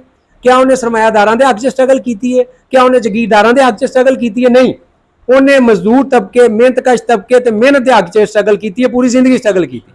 ਔਰ ਜਦੋਂ ਮੈਂ ਉਹਨਾਂ ਨਾਲ ਜਾ ਕੇ ਗੱਲਾਂ ਬਾਤਾਂ ਕੀਤੀਆਂ, ਸੁਣ ਲਓ, ਫਿਰ ਉਹ ਮੇਰੇ ਅੱਬਾ ਜੀ ਕਿਉਂਕਿ ਖੁਦ ਵਾਪਟਾ 'ਚ ਸਨ, ਹਾਈਡਰੋ ਯੂਨੀਅਨ ਸਨ, ਮੈਂ ਵੀ ਵਾਪਟਾ 'ਚ ਹਾਂ ਔਰ ਹਾਈਡਰੋ ਯੂਨੀਅਨ 'ਚ ਹਾਂ। ਤੇ ਉਹ ਜਿਵੇਂ ਇਹ ਕਹਿ ਰਹੇ ਨੇ ਕਿ ਉਹਨਾਂ ਦੀ ਯਾਦਾਸ਼ਤ ਜੀ ਅੱਛੀ ਸੀ, ਉਹ ਬਕਾਇਦਾ ਉਹਨਾਂ ਨੇ ਮੇਰੇ ਵਾਲਦ ਸਾਹਿਬ ਦਾ ਫਿਰ ਨਾਂ ਲੈ ਕੇ ਦੱਸਿਆ ਕਿ ਯਾਰ ਤੂੰ ਬੀਬਰਮਾਨ ਸਾਲੇ ਜਿਹੜੇ ਸਨ ਉਹਨਾਂ ਨਾਲ ਮੇਰੀ ਗੱਲਬਾਤ ਰਹੀ ਹੈ। ਸਾਹਿਬ ਸਾਰੇ ਜਿੰਨੇ ਵੀ ਮਜ਼ਦੂਰ ਕਿਆਤਾਂ ਨੇ ਇਹ ਸਾਰੀਆਂ ਇੱਕ ਜਗ੍ਹਾ ਤੇ ਇਕੱਠੀਆਂ ਹੁੰਦੀਆਂ ਨੇ, ਉਹਦੇ ਵਿੱਚ ਭਾਵੇਂ ਲੇਬਰ ਹਾਲ ਹੋਵੇ, ਭਾਵੇਂ ਜਨਾਬ ਸਾਹਿਬ ਕੋਲ ਰੇਲਵੇ ਹੋਵੇ, ਭਾਵੇਂ ਵਾਪਟਾ ਹੋਵੇ, ਭਾਵੇਂ PTCL ਹੋਵੇ, ਇਹ ਜਿੰਨੀਆਂ ਕਿਆਤਾਂ ਸਨ ਆਪਣੀਆਂ ਇਕੱਠੀਆਂ ਹੋ ਕੇ ਲੜ ਰਹੀਆਂ ਸਨ। ਉਹਦੇ ਵਿੱਚ ਉਹ ਵੀ ਲੜ ਰਹੇ ਸਨ। ਅੱਗੋਂ ਸਾਡਾ ਜਿਹੜਾ ਇਸ ਟਾਈਮ ਜ਼ੁੰਮਾ ਹੈ, ਜਿੰਨੇ ਅਸੀਂ ਇਸ ਟਾਈਮ ਇਸ ਗੱਲ ਦੇ ਉੱਤੇ ਖਲੋਤੇ ਹੋਏ ਹਾਂ ਕਿ ਯਾਰ ਮਜ਼ਦੂਰ ਤਬਕੇ ਦੀ ਸਟਰਗਲ ਨੂੰ ਅਸੀਂ ਲੈ ਕੇ ਅੱਗੇ ਵਧਣਾ, ਅਸੀਂ ਇਸ ਇਨਕਲਾਬ ਆਉਣ ਵਾਲੇ ਇਨਕਲਾਬ ਨੂੰ ਗਾਈਡਲਾਈਨ ਦੇਣੀ ਹੈ। ਅਸੀਂ ਕੋਸ਼ਿਸ਼ ਕਰਨੀ ਹੈ ਕਿ ਜਿਹੜੇ ਨਵੇਂ ਬੰਦੇ ਸਾਡੇ ਨਾਲ ਸ਼ਾਮਲ ਹੋਣ, ਜੋ ਅਸੀਂ ਸਿੱਖਿਆ ਉਹਨਾਂ ਨੂੰ ਸਿਖਾਈਏ, ਜਿਵੇਂ ਅਸੀਂ ਉਹਨਾਂ ਬਜ਼ੁਰਗਾਂ ਕੋਲੋਂ ਸਿੱਖਿਆ, ਜਿਵੇਂ ਅਸੀਂ ਸ਼ਬੀਰ ਜੀ ਕੋਲੋਂ ਸਿੱਖਿਆ, ਠੀਕ ਹੈ, ਜਿਵੇਂ ਅਸੀਂ ਇਹਨਾਂ ਕੋਲੋਂ ਸਿੱਖਿਆ, ਟੀਚਰ ਜਿਨ੍ਹਾਂ ਨੇ ਅੱਜ ਤੋਂ 30 ਸਾਲ ਪਹਿਲੇ ਸਟਰਗਲਾਂ ਕੀਤੀਆਂ ਹੋਈਆਂ ਨੇ, ਠੀਕ ਹੈ। ਅਸੀਂ ਸਮਝਦੇ ਹਾਂ ਕਿ ਉਸ ਸਟਰਗਲ ਨੂੰ ਅੱਗੇ ਲੈ ਕੇ ਜਾਣਾ ਹੀ ਮੇਨ ਕੰਮ ਹੈ, ਬਜਾਏ ਇਹਦੇ ਕਿ ਅਸੀਂ ਸਿਰਫ ਅੱਜ ਦਿਨ ਮਨਾਈਏ ਤਾਂ ਮੇਰਾ ਹਾਲ ਹੈ ਅੱਜ ਤੋਂ ਬਾਅਦ ਕੱਲ ਤੋਂ ਉਹਨਾਂ ਨੂੰ ਭੁੱਲ ਜਾਈਏ। ਨਹੀਂ, ਅਸੀਂ ਸਮਝਦੇ ਹਾਂ ਕਿ ਸਟਰਗਲ ਨੂੰ ਅੱਗੇ ਵਧਾਇਆ ਜਾ ਸਕਦਾ ਹੈ। ਜੋ ਹਾਲਾਤ ਬਣੇ ਹੋਏ ਨੇ ਉਹ ਸਾਡੇ ਨਾਲੋਂ ਇਹ ਸ਼ਿਕਵਾ ਕਰ ਰਹੇ ਨੇ ਕਿ ਯਾਰ ਅਸੀਂ ਕੁਝ ਨਹੀਂ ਕਰ ਰਹੇ, ਸਾਨੂੰ ਕੁਝ ਕਰਨਾ ਚਾਹੀਦਾ। ਅਸੀਂ ਆਪਣੇ ਤੌਰ ਤੇ ਰੈੱਡ ਵਰਕਰ ਫਰੰਟ ਜਿਹੜਾ ਹੈ ਮਜ਼ਦੂਰ ਮਿਹਨਤਕਸ਼ਾਂ ਦੇ ਵਿੱਚ ਕੰਮ ਕਰ ਰਿਹਾ ਹੈ। ਹੁਣ ਵੀ ਅਸੀਂ ਸੁਣ ਲਓ ਇੱਕ ਮੀਟਿੰਗ ਕਰਕੇ ਆਏ ਹਾਂ ਵਾਪਟਾ ਦੇ ਵਿੱਚ, ਇਸੇ ਤਰ੍ਹਾਂ ਅਸੀਂ ਰੇਲਵੇ 'ਚ ਮੀਟਿੰਗਾਂ ਕਰ ਰਹੇ ਹਾਂ। ਅੱਜ ਕੱਲ੍ਹ ਪ੍ਰਾਈਵੇਟ ਜਿਹੜੀਆਂ ਫੈਕਟਰੀਆਂ ਨੇ ਉਹਨਾਂ 'ਚ ਜਾ ਰਹੇ ਹਾਂ, PTCL ਵਾਲਿਆਂ ਨਾਲ ਜਾ ਰਹੇ ਹਾਂ, ਜਿੱਥੇ ਜਿੱਥੇ ਸਾਡਾ ਮਤਲਬ ਕਿ ਜ਼ੋਰ ਲੱਗਦਾ, ਜਿੱਥੇ ਸਾਡੇ ਕੋਲੋਂ ਹੋ ਸਕਦਾ ਅਸੀਂ ਜਾਂਦੇ ਹਾਂ। ਟੀਚਰਾਂ ਦੀਆਂ ਜਿੰਨੀਆਂ ਸੁਣ ਲਓ ਜਦੋਜਹਿਦਾਂ ਰਹੀਆਂ ਨੇ, ਅਸੀਂ ਇਹਨਾਂ ਦੇ ਨਾਲ ਸ਼ਾਮਲ ਰਹੇ ਹਾਂ। ਹੁਣ ਵੀ ਅਸੀਂ ਸਮਝਦੇ ਹਾਂ ਕਿ ਯਾਰ ਜਿਹੜੇ ਟੀਚਰ ਨੇ ਉਹ ਸਾਨੂੰ ਗਾਈਡਲਾਈਨ ਵੀ ਦੇ ਸਕਦੇ ਨੇ, ਸਾਨੂੰ ਗਾਈਡ ਵੀ ਕਰ ਸਕਦੇ ਨੇ ਆਉਣ ਵਾਲੇ ਵਕਤ 'ਚ। ਔਰ ਬਾਕੀ ਵੀ ਜਿੰਨੇ ਬਜ਼ੁਰਗ ਇੱਥੇ ਬੈਠੇ ਨੇ, ਮੈਂ ਸਮਝਦਾ ਇਹਨਾਂ ਨੇ ਅਗਰ ਪੂਰੀਆਂ ਜ਼ਿੰਦਗੀਆਂ ਇਹਦੇ 'ਚ ਲਾਈਆਂ ਨੇ ਤੇ ਇਹਨਾਂ ਨੂੰ ਚਾਹੀਦਾ ਕਿ ਆਉਣ ਵਾਲੇ ਆਪਣੇ ਬੱਚਿਆਂ ਨੂੰ ਵੀ ਮੈਦਾਨ 'ਚ ਲਿਆਉਣ, ਜਿਵੇਂ ਕਿ ਉਹ ਕਹਿ ਰਹੇ ਨੇ ਕਿ ਯਾਰ ਉਹਨਾਂ ਦਾ ਬੱਚੇ ਮੈਦਾਨ 'ਚ ਆ ਚੁੱਕੇ ਨੇ ਕਿ ਯਾਰ ਅਸੀਂ ਲੜਾਂਗੇ, ਅਸੀਂ ਜਦੋਜਹਿਦ ਕਰਾਂਗੇ, ਅਸੀਂ ਮਜ਼ਾਮਤ ਦੇ ਰਾਹ ਤੇ ਚੱਲਾਂਗੇ ਔਰ ਇਹ ਮਜ਼ਾਮਤ ਦਾ ਰਾਹ ਜਿਹੜਾ ਇਹੀ ਆਖਰਕਾਰ ਇਨਕਲਾਬ ਨੂੰ ਜਿਹੜਾ ਕਾਮਯਾਬ ਕਰੇਗਾ। ਔਰ ਅਸੀਂ ਤੁਹਾਡੇ ਸਾਰੇ ਦੋਸਤਾਂ ਦਾ ਸ਼ੁਕਰੀਆ ਅਦਾ ਕਰਨੇ ਆ ਕਿ ਤੁਸੀਂ ਸਾਨੂੰ ਬੁਲਾਇਆ ਵੀ ਹੈ ਔਰ ਅਸੀਂ ਸਮਝਦੇ ਹਾਂ ਕਿ ਯਾਰ ਜਿਹੜੀਆਂ ਉਹਨਾਂ ਦੀਆਂ ਕਾਬਿਸ਼ਾਂ ਸਨ ਇਹ ਹਮੇਸ਼ਾ ਯਾਦ ਰੱਖੀਆਂ ਜਾਣਗੀਆਂ। ਬਹੁਤ ਮਿਹਰਬਾਨੀ ਜੀ। ਹੁਣ ਮੈਂ ਸੱਦਾ ਦਿਆਂਗਾ ਰੌਸ਼ਨ ਲਾਲ ਜੀ ਨੂੰ ਕਿ ਉਹ ਆਉਣ ਤੇ ਆਪਣੇ ਵਿਚਾਰ ਸਾਂਝੇ ਕਰਨ। ਸਾਥੀਓ, ਅਸੀਂ ਤੇ ਇਸ ਗੱਲ ਨੂੰ ਮੰਨਣ ਵਾਲੇ ਲੋਕ ਆ ਕਿ ਜੋ ਬੁੱਲੇ ਸ਼ਾਹ ਨੇ ਕਿਹਾ ਸੀ, ਬੁੱਲੇ ਸ਼ਾਹ ਸੀ ਮਰਨਾ ਨਹੀਂ, ਗੌਰ ਪਿਆ ਕੋਈ ਹੋਰ। ਪਰ ਮੈਂ ਜਦੋਂ ਰਸ਼ੀਦ ਸਾਹਿਬ ਨੂੰ ਦੇਖਦਾ ਤੇ ਫਿਰ ਮੇਰੇ ਜ਼ਿਹਨ 'ਚ ਆ ਜਾਂਦਾ ਹੈ ਕਿ ਯਾਰ ਰਸ਼ੀਦ ਸਾਹਿਬ ਵਰਗਾ ਹੋਰ ਕੋਈ ਹੋ ਸਕਦਾ ਤੇ ਰਸ਼ੀਦ ਸਾਹਿਬ ਵਰਗਾ ਹੋਰ ਕੋਈ ਨਹੀਂ ਹੋ ਸਕਦਾ। ਮੈਂ ਇਸ ਤਹਿਰੀਕ ਦੇ ਨਾਲ ਜਿਹੜੀ ਹੈ ਸੀ ਕਿ ਮਾੜਿਆਂ ਦਾ ਸਾਥ ਦੇਣਾ ਤੇ ਜਿਹੜੇ ਤਗੜਿਆਂ ਦੀ ਜਿਹੜੀ ਹੈ ਨਾ ਜੀ, ਜਿੰਨਾ ਕੋਈ ਤਗੜਾ ਉਹ ਮਾੜੇ ਦਾ ਇਸਤਹਿਸਾਲ ਕਰ ਰਿਹਾ, ਉਹਦੇ ਖਿਲਾਫ ਜਿਹੜਾ ਨਾ ਜੀ ਆਵਾਜ਼ ਚੁੱਕਣੀ ਹੈ, ਜਦੋਜਹਿਦ ਕਰਨੀ ਹੈ। ਮੈਂ 18-19 ਸਾਲ ਦਾ ਸੀ ਜਦੋਂ ਇਸ ਤਹਿਰੀਕ ਦੇ ਨਾਲ ਜੁੜਿਆ ਤੇ ਰਸ਼ੀਦ ਸਾਹਿਬ ਉਸ ਤੋਂ ਬਹੁਤ ਪਹਿਲੇ ਜਿਹੜੇ ਨਾ ਜੀ ਇਸ ਤਹਿਰੀਕ ਨਾਲ ਜੁੜੇ ਹੋਏ ਸੀ। ਮੈਂ ਜਦੋਂ ਆਪਣੇ ਵੱਲ ਵੇਖਦਾ ਤੇ ਮੈਨੂੰ ਨਜ਼ਰ ਆਉਂਦਾ ਹੈ ਕਿ ਨਹੀਂ ਯਾਰ ਦਰਮਿਆਨ 'ਚ ਕੋਈ ਨਾ ਕੋਈ ਜਿਹੜਾ ਨਾ ਜੀ ਗੈਪ ਆਇਆ, ਮੈਂ ਕਿਤੇ ਸਾਹ ਲੈ ਲਿਆ, ਕਿਤੇ ਲਾਂਭੇ ਹੋ ਗਏ। ਪਰ ਮੈਂ ਜਦੋਂ ਰਸ਼ੀਦ ਸਾਹਿਬ ਦੀ ਜ਼ਿੰਦਗੀ ਵੱਲ ਦੇਖਦਾ ਤੇ ਮੈਨੂੰ ਨਜ਼ਰ ਆਉਂਦਾ ਹੈ ਕਿ ਨਹੀਂ, ਉਹ 60s ਦੇ ਵਿੱਚ ਸ਼ੁਰੂ ਹੋਏ ਔਰ 60s ਤੋਂ ਲੈ ਕੇ ਆਪਣੇ ਆਖਰੀ ਸਾਹ ਤੱਕ ਉਹ ਇਸ ਤਹਿਰੀਕ ਦੇ ਨਾਲ ਜੁੜੇ ਰਹੇ। ਉਹਨਾਂ ਦੀ ਜਦੋਜਹਿਦ ਐਸੀ ਸੀ ਕਿ ਕਿਤੇ ਦਰਮਿਆਨ 'ਚ ਗੈਪ ਹੀ ਕੋਈ ਨਹੀਂ ਨਜ਼ਰ ਆਉਂਦਾ। ਸਾਨੂੰ ਨਜ਼ਰ ਆਉਂਦਾ ਜੀ ਲੋਕ ਮਤਲਬ ਉਹਨਾਂ ਕੋਲ ਬੜੀਆਂ ਯਾਦਦਾਸ਼ਤਾਂ ਹੁੰਦੀਆਂ, ਉਹ ਕਹਿੰਦੇ ਨੇ ਕਿ ਉਹ ਨਜ਼ਰ ਆਉਂਦਾ ਕਿ ਨਹੀਂ ਯਾਰ ਇਹ ਬੰਦਾ ਜਿਹੜਾ ਇਹਨੇ ਮਾਰਸ਼ਲਾਂ ਦੇ ਦੌਰ 'ਚ ਬੜੀ ਜਦੋਜਹਿਦ ਕੀਤੀ, ਇਹਨੇ ਜਿਹੜਾ ਨਾ ਜੀ ਜਹੀਆ ਖਾਨ ਦੇ ਦੌਰ 'ਚ ਬੜੀ ਜਦੋਜਹਿਦ ਕੀਤੀ, ਇਹਨੇ ਮੁਸ਼ਰਫ ਦੇ ਦੌਰ 'ਚ ਬੜੀ ਜਦੋਜਹਿਦ। ਰਸ਼ੀਦ ਸਾਹਿਬ ਨੂੰ ਜਦੋਂ ਅਸੀਂ ਦੇਖਦੇ ਹਾਂ ਤੇ ਨਜ਼ਰ ਆਉਂਦਾ ਕਿ ਯਾਰ ਨੈਬ ਦੇ ਦੌਰ ਤੋਂ ਸ਼ੁਰੂ ਹੋਏ ਨੇ ਉਹ, ਔਰ ਉਸ ਤੋਂ ਬਾਅਦ ਆਖਰੀ ਸਾਹ ਤੱਕ ਕਿਤੇ ਗੈਪ ਹੀ ਨਹੀਂ ਹੈਗਾ, ਉਹ ਲੱਗੇ ਨੇ। ਔਰ ਮੈਂ ਜਿਹੜਾ ਨਾ ਜੀ ਇਹ ਕ੍ਰੈਡਿਟ ਦਵਾਂਗਾ ਜਨਾਬ ਸ਼ਬੀਰ ਸਾਹਿਬ ਨੂੰ ਕਿ ਅੱਜ ਰਸ਼ੀਦ ਸਾਹਿਬ ਦੇ ਜਿਹੜਾ ਨਾ ਜੀ ਉਹਨਾਂ ਨੇ ਤਾਂ ਜ਼ਿੰਦਾ ਰਹਿਣਾ ਸਾਡੇ ਦਿਲਾਂ 'ਚ, ਸਾਡੀ ਸੋਚ ਦੇ ਵਿੱਚ ਹਮੇਸ਼ਾ। ਲੇਕਿਨ ਫਿਰ ਵੀ ਇਹਨਾਂ ਨੇ ਇਹ ਨਹੀਂ ਕੀਤਾ ਕਿ ਉਹ ਆਖਰੀ ਸਾਹ ਲੈ ਲੈਣ ਤੇ ਉਹਨਾਂ ਦੇ ਜਿਹੜਾ ਨਾ ਜੀ ਉਹਨਾਂ ਨੂੰ ਖਰਾਜੇ ਤਸੀਮ ਪੇਸ਼ ਕਰੀਏ। ਉਹਨਾਂ ਨੇ ਆਪਣੀ ਜ਼ਿੰਦਗੀ 'ਚ ਜਿਹੜੇ ਕੰਮ ਕੀਤੇ ਸੀ, ਆਪਣਾ ਸ਼ਬੀਰ ਜੀ ਨੇ ਇਹ ਕੀਤਾ 1 ਮਹੀਨਾ 1.5 ਮਹੀਨਾ ਪਹਿਲਾਂ ਹੀ ਤਕਰੀਬਨ, ਇੱਥੇ ਹੀ ਉਹਨਾਂ ਦੀ ਜ਼ਿੰਦਗੀ ਦੇ ਵਿੱਚ, ਉਹਨਾਂ ਦੇ ਇਜਾਜ਼ ਦੇ ਵਿੱਚ ਉਹਨਾਂ ਦੀ ਖਿਦਮਾਤ ਨੂੰ ਖਰਾਜੇ ਤਸੀਮ ਪੇਸ਼ ਕਰਨ ਲਈ ਇੱਥੇ ਇੱਕ ਫੰਕਸ਼ਨ ਅਰੇਂਜ ਕੀਤਾ। ਬੜੇ ਬੜੇ ਲੋਕ ਉਹਦੇ 'ਚ ਆਏ ਸੀ ਔਰ ਗੱਲਾਂ ਵੀ ਹੋਈਆਂ ਤਾਂ ਸਾਨੂੰ ਪਤਾ ਹੀ ਨਹੀਂ ਸੀ ਕਿ ਨਹੀਂ ਯਾਰ ਇਹ ਆਖਰੀ ਫੰਕਸ਼ਨ ਹੋਏਗਾ ਜਿਹਦੇ 'ਚ ਸ਼ਾਮਲ ਹੋ ਰਹੇ ਨੇ, ਆਪਣੀਆਂ ਗੱਲਾਂ ਕਰ ਰਹੇ ਨੇ। ਔਰ ਉਹਨਾਂ ਦੇ ਮਤਲਬ ਉਹਦੇ ਵਿੱਚੋਂ ਹੀ ਜਿਹੜਾ ਨਾ ਜੀ ਇਹ ਜਿਹੜੀ ਇੱਕ ਚੀਜ਼ ਮੈਂ ਦੱਸਣ ਲੱਗਾ, ਉਹਨਾਂ ਨੇ ਇੱਥੇ ਰਹਿ ਕੇ ਜਿਹੜਾ ਆਖਰੀ ਖਿਤਾਬ ਕੀਤਾ, ਜਿਹੜੀਆਂ ਗੱਲਾਂ ਸਾਂਝੀਆਂ ਕੀਤੀਆਂ ਸਾਡੇ ਨਾਲ, ਉਹਦੇ ਵਿੱਚ ਉਹਨਾਂ ਨੇ ਇਹ ਦੱਸਿਆ ਸੀ ਕਿ ਯਾਰ ਮੇਰੀ ਜਦੋਜਹਿਦ ਦੀ ਐਡੀ ਤਵੀਲ ਨਹੀਂ ਹੈਗੀ, ਮੈਂ ਤਹਿਰੀਕ ਦੇ ਨਾਲ ਹੀ ਨਹੀਂ ਹਮੇਸ਼ਾ ਜੁੜਿਆ ਹੋਇਆ, ਵਕਤ ਦੇ ਨਾਲ ਨਾਲ ਜਿਹੜਾ ਇਰਤਕਾ ਹੋਇਆ ਮੈਂ ਉਹਦੇ ਨਾਲ ਵੀ ਜੁੜਿਆ ਹੋਇਆ। ਔਰ ਆਖਰੀ ਜਿਹੜੀਆਂ ਗੱਲਾਂ ਮੈਨੂੰ ਹਾਲੇ ਤੱਕ ਯਾਦ ਨੇ, ਅਗਰ ਸ਼ਬੀਰ ਸਾਹਿਬ ਨੇ ਕਿਤੇ ਰਿਕਾਰਡ ਕੀਤੀਆਂ ਹੋਣ ਤੇ ਉਹ ਜ਼ਰੂਰ ਮੰਜ਼ਰੇ ਆਮ ਤੇ ਲੈ ਕੇ ਆਉਣੀਆਂ ਚਾਹੀਦੀਆਂ। ਉਹਨਾਂ ਨੇ ਖੁੱਲ ਕੇ ਗੱਲ ਕੀਤੀ ਸੀ ਕਿ ਯਾਰ ਹੁਣ ਜਦੋਜਹਿਦ ਦੇ ਤਰੀਕੇ ਸਾਨੂੰ ਬਦਲਨੇ ਪੈਣਗੇ, ਲੋਕਾਂ ਨਾਲ ਜੁੜਨ ਦੇ ਤਰੀਕੇ ਸਾਨੂੰ ਬਦਲਨੇ ਪੈਣਗੇ, ਆਪਣੀਆਂ ਗੱਲਾਂ ਬਦਲਣੀਆਂ ਪੈਣਗੀਆਂ, ਜਿਹੜੀਆਂ ਤਬਦੀਲੀਆਂ ਰੂਨਮਾ ਹੋ ਚੁੱਕੀਆਂ ਸਾਨੂੰ ਉਹਦੇ ਮੁਤਾਬਕ ਚੱਲਣਾ ਪਏਗਾ। ਤੇ ਇਹ ਮਤਲਬ ਉਹਨਾਂ ਨੂੰ ਤੇ ਹੈ, ਤੇ ਮੈਂ ਜਨਾਬ ਹੈ ਬੜਾ ਸ਼ੁਕਰੀਆ ਅਦਾ ਕਰਨਾ ਸ਼ਬੀਰ ਸਾਹਿਬ ਦਾ ਕਿ ਉਹਨਾਂ ਨੇ ਉਹਨਾਂ ਦੀ ਜ਼ਿੰਦਗੀ ਦੇ ਵਿੱਚ ਉਹਨਾਂ ਨੂੰ ਖਰਾਜਾ ਤਸੀਮ ਪੇਸ਼ ਕਰਨ ਲਈ ਇੱਥੇ ਪ੍ਰੋਗਰਾਮ ਅਰੇਂਜ ਕੀਤਾ, ਉਹਨਾਂ ਨੇ ਇਹ ਗੱਲਾਂ ਸਾਂਝੀਆਂ ਕੀਤੀਆਂ। ਔਰ ਉਹ ਮਤਲਬ ਕਿੱਡੇ ਉਹਨਾਂ ਤੋਂ ਚੁੱਪ ਚਪੀਤੇ ਜਿਹੜੇ ਉਹਨਾਂ ਨੇ ਕੰਮ ਕੀਤੇ ਨੇ, ਸਾਨੂੰ ਪਤਾ ਹੀ ਨਹੀਂ ਉਹਨਾਂ ਦਾ, ਲੋਕਾਂ ਨੂੰ ਨਹੀਂ ਪਤਾ, ਉਹਨਾਂ ਨੂੰ ਦੱਸਣਾ ਚਾਹੀਦਾ। ਔਰ ਉਹਦੀ ਇੱਕ ਬੜੀ ਵੱਡੀ ਨਿਸ਼ਾਨੀ ਇਹ ਵੇ ਕਿ ਰਾਜਾ ਸਾਹਿਬ ਨੇ ਇਹਨਾਂ ਦੇ ਸਗੇ ਭਾਈ ਦੀ ਡੈਥ ਹੋਈ ਹੈ, ਇਹ ਰਾਵਲਪਿੰਡੀ ਗਏ ਸੀ, ਇਹ ਸਪੈਸ਼ਲੀ ਇਸ ਪ੍ਰੋਗਰਾਮ 'ਚ ਸ਼ਿਰਕਤ ਕਰਨ ਲਈ ਆਏ। ਇਹ ਮਤਲਬ ਉਹਦੀ ਜਿਹੜਾ ਨਾ ਜੀ ਇਹ ਜਿਹੜੇ ਨਾ ਜੀ ਰਸ਼ੀਦ ਸਾਹਿਬ ਦੀ ਜਿਹੜੀ ਵਡਿਆਈ ਹੈ ਕਿ ਇਹਨਾਂ ਨੇ ਕਿਹਾ ਨਹੀਂ ਯਾਰ ਕੱਲ ਜਨਾਜ਼ਾ ਪੜਿਆ ਔਰ ਅੱਜ ਇੱਥੇ ਰਸ਼ੀਦ ਸਾਹਿਬ ਨੂੰ ਜਿਹੜਾ ਨਾ ਜੀ ਖਰਾਜਾ ਤਸੀਮ ਪੇਸ਼ ਕਰਨ ਲਈ ਇੱਥੇ ਹਾਜ਼ਰ ਹੋ ਗਏ। ਸੋ ਇਹ ਜਿਹੜੀ ਨਾ ਕੋਈ ਛੋਟੀ ਗੱਲ ਨਹੀਂ, ਤੇ ਨਾ ਹੀ ਰਸ਼ੀਦ ਸਾਹਿਬ ਕੋਈ ਛੋਟੇ ਬੰਦੇ ਸੀ। ਸਾਨੂੰ ਇਹ ਹੈਗਾ ਕਿ ਇੱਥੇ ਗੱਲਾਂ ਹੋਈਆਂ ਕਿ ਜੀ ਉਹਨਾਂ ਦੇ ਬੇਟੇ ਜਿਹੜੇ ਨੇ ਉਹ ਉਹਨਾਂ ਦੇ ਕੰਮ ਨੂੰ ਅੱਗੇ ਲੈ ਕੇ ਤੁਰਨਗੇ, ਇਹ ਤੇ ਮਤਲਬ ਜਿਹੜਾ ਨਾ ਜੀ ਉਹਨਾਂ ਦਾ ਇੱਕ ਵਿਰਸਾ ਉਹਨੂੰ ਲੈ ਕੇ ਤੁਰਨਗੇ। ਲੇਕਿਨ ਇਹ ਸਿਰਫ ਰਸ਼ੀਦ ਸਾਹਿਬ ਜਿਹੜੇ ਨਾ ਜੀ ਇਹ ਸਿਰਫ ਇਹ ਨਹੀਂ ਸੀ ਕਿ ਇੱਕ ਘਰ ਦੇ ਬੰਦੇ ਸੀ, ਇੱਕ ਫੈਮਿਲੀ ਦੇ ਬੰਦੇ ਸੀ, ਉਹ ਇਸ ਪੂਰੀ ਵੱਡੀ ਫੈਮਿਲੀ ਦੇ ਬੰਦੇ ਸੀ। ਜੋ ਉਹਨਾਂ ਨੇ ਮਹਿਸੂਸ ਕੀਤਾ ਇਰਤਕਾ ਦੇ ਅਮਲ ਨੂੰ ਮਹਿਸੂਸ ਕੀਤਾ, ਜੋ ਇਰਤਕਾਈ ਤਬਦੀਲੀਆਂ ਦੇ ਅਮਲ ਨੂੰ ਮਹਿਸੂਸ ਕੀਤਾ, ਸਾਨੂੰ ਉਹਨੂੰ ਅੱਗੇ ਲੈ ਕੇ ਚੱਲਣਾ ਪਏਗਾ ਔਰ ਉਹਨਾਂ ਦੇ ਕੰਮ ਨੂੰ ਸਾਨੂੰ ਰਲ ਮਿਲ ਕੇ ਜਿਹੜਾ ਨਾ ਜੀ ਅੱਗੇ ਲੈ ਕੇ ਜਾਣਾ ਪਏਗਾ। ਬਹੁਤ ਸ਼ੁਕਰੀਆ ਜਨਾਬ। ਕਿ ਅੱਜ ਦਾ ਦਿਨ ਅਬਦੁਰ ਰਸ਼ੀਦ ਹੋਰਾਂ ਦੀ ਯਾਦ ਵਿੱਚ ਮਨਾਇਆ ਜਾ ਰਿਹਾ। ਉਹਨਾਂ ਨੇ ਆਪਣੀ ਪੂਰੀ ਹਯਾਤੀ ਮਜ਼ਦੂਰਾਂ ਦੀ ਆਵਾਜ਼ ਬਣ ਕੇ ਗੁਜ਼ਾਰੀ, ਤੇ ਮੈਂ ਉਹਨਾਂ ਨੂੰ ਖਰਾਜੇ ਤਹਿਸੀਨ ਪੇਸ਼ ਕਰਨਾ ਤੇ ਉਸ ਹਵਾਲੇ ਨਾਲ ਕੁਝ ਸ਼ਾਇਰੀ ਕਿ ਬੁੱਲੀਆਂ ਉੱਤੇ ਹਾਸੇ ਨੇ, ਬੁੱਲੀਆਂ ਉੱਤੇ ਹਾਸੇ ਨੇ, ਹੱਥਾਂ ਦੇ ਵਿੱਚ ਕਾਸੇ ਨੇ, ਬੁੱਲੀਆਂ ਉੱਤੇ ਹਾਸੇ ਨੇ, ਹੱਥਾਂ ਦੇ ਵਿੱਚ ਕਾਸੇ ਨੇ, ਬੱਦਲਾਂ ਦੇ ਵੱਲ ਤੱਕੀ ਜਾਂਦੇ, ਲੱਗਦਾ ਲੋਕ ਪਿਆਸੇ ਨੇ। ਬੱਦਲਾਂ ਦੇ ਵੱਲ ਤੱਕੀ ਜਾਂਦੇ, ਲੱਗਦਾ ਲੋਕ ਪਿਆਸੇ ਨੇ। ਮੇਰੇ ਵਾਲੇ ਬੰਜਰ ਧਰਤੀ, ਮੇਰੇ ਵਾਲੇ ਬੰਜਰ ਧਰਤੀ, ਪਾਣੀ ਉਹਦੇ ਪਾਸੇ ਨੇ। ਮੇਰੇ ਵਾਲੇ ਬੰਜਰ ਧਰਤੀ, ਪਾਣੀ ਉਹਦੇ ਪਾਸੇ ਨੇ। ਮੁੱਕਦੀ ਨਹੀਂ ਭੁੱਖ ਤੇ ਨੰਗ, ਅੱਜ ਵੀ ਲੋਕ ਉਦਾਸੇ ਨੇ। ਮੁੱਕਦੀ ਨਹੀਂ ਭੁੱਖ ਤੇ ਨੰਗ, ਅੱਜ ਵੀ ਲੋਕ ਉਦਾਸੇ ਨੇ। ਤੇ ਕੁਝ ਸ਼ੇਰ ਹੈ। ਮਰ ਕੇ ਵੀ ਨਾ ਆਟਾ ਲੱਭਿਆ, ਕੀਤੀਆਂ 100 ਤਦਬੀਰਾਂ ਨਾਲ। ਮਰ ਕੇ ਵੀ ਨਾ ਆਟਾ ਲੱਭਿਆ, ਕੀਤੀਆਂ 100 ਤਦਬੀਰਾਂ ਨਾਲ।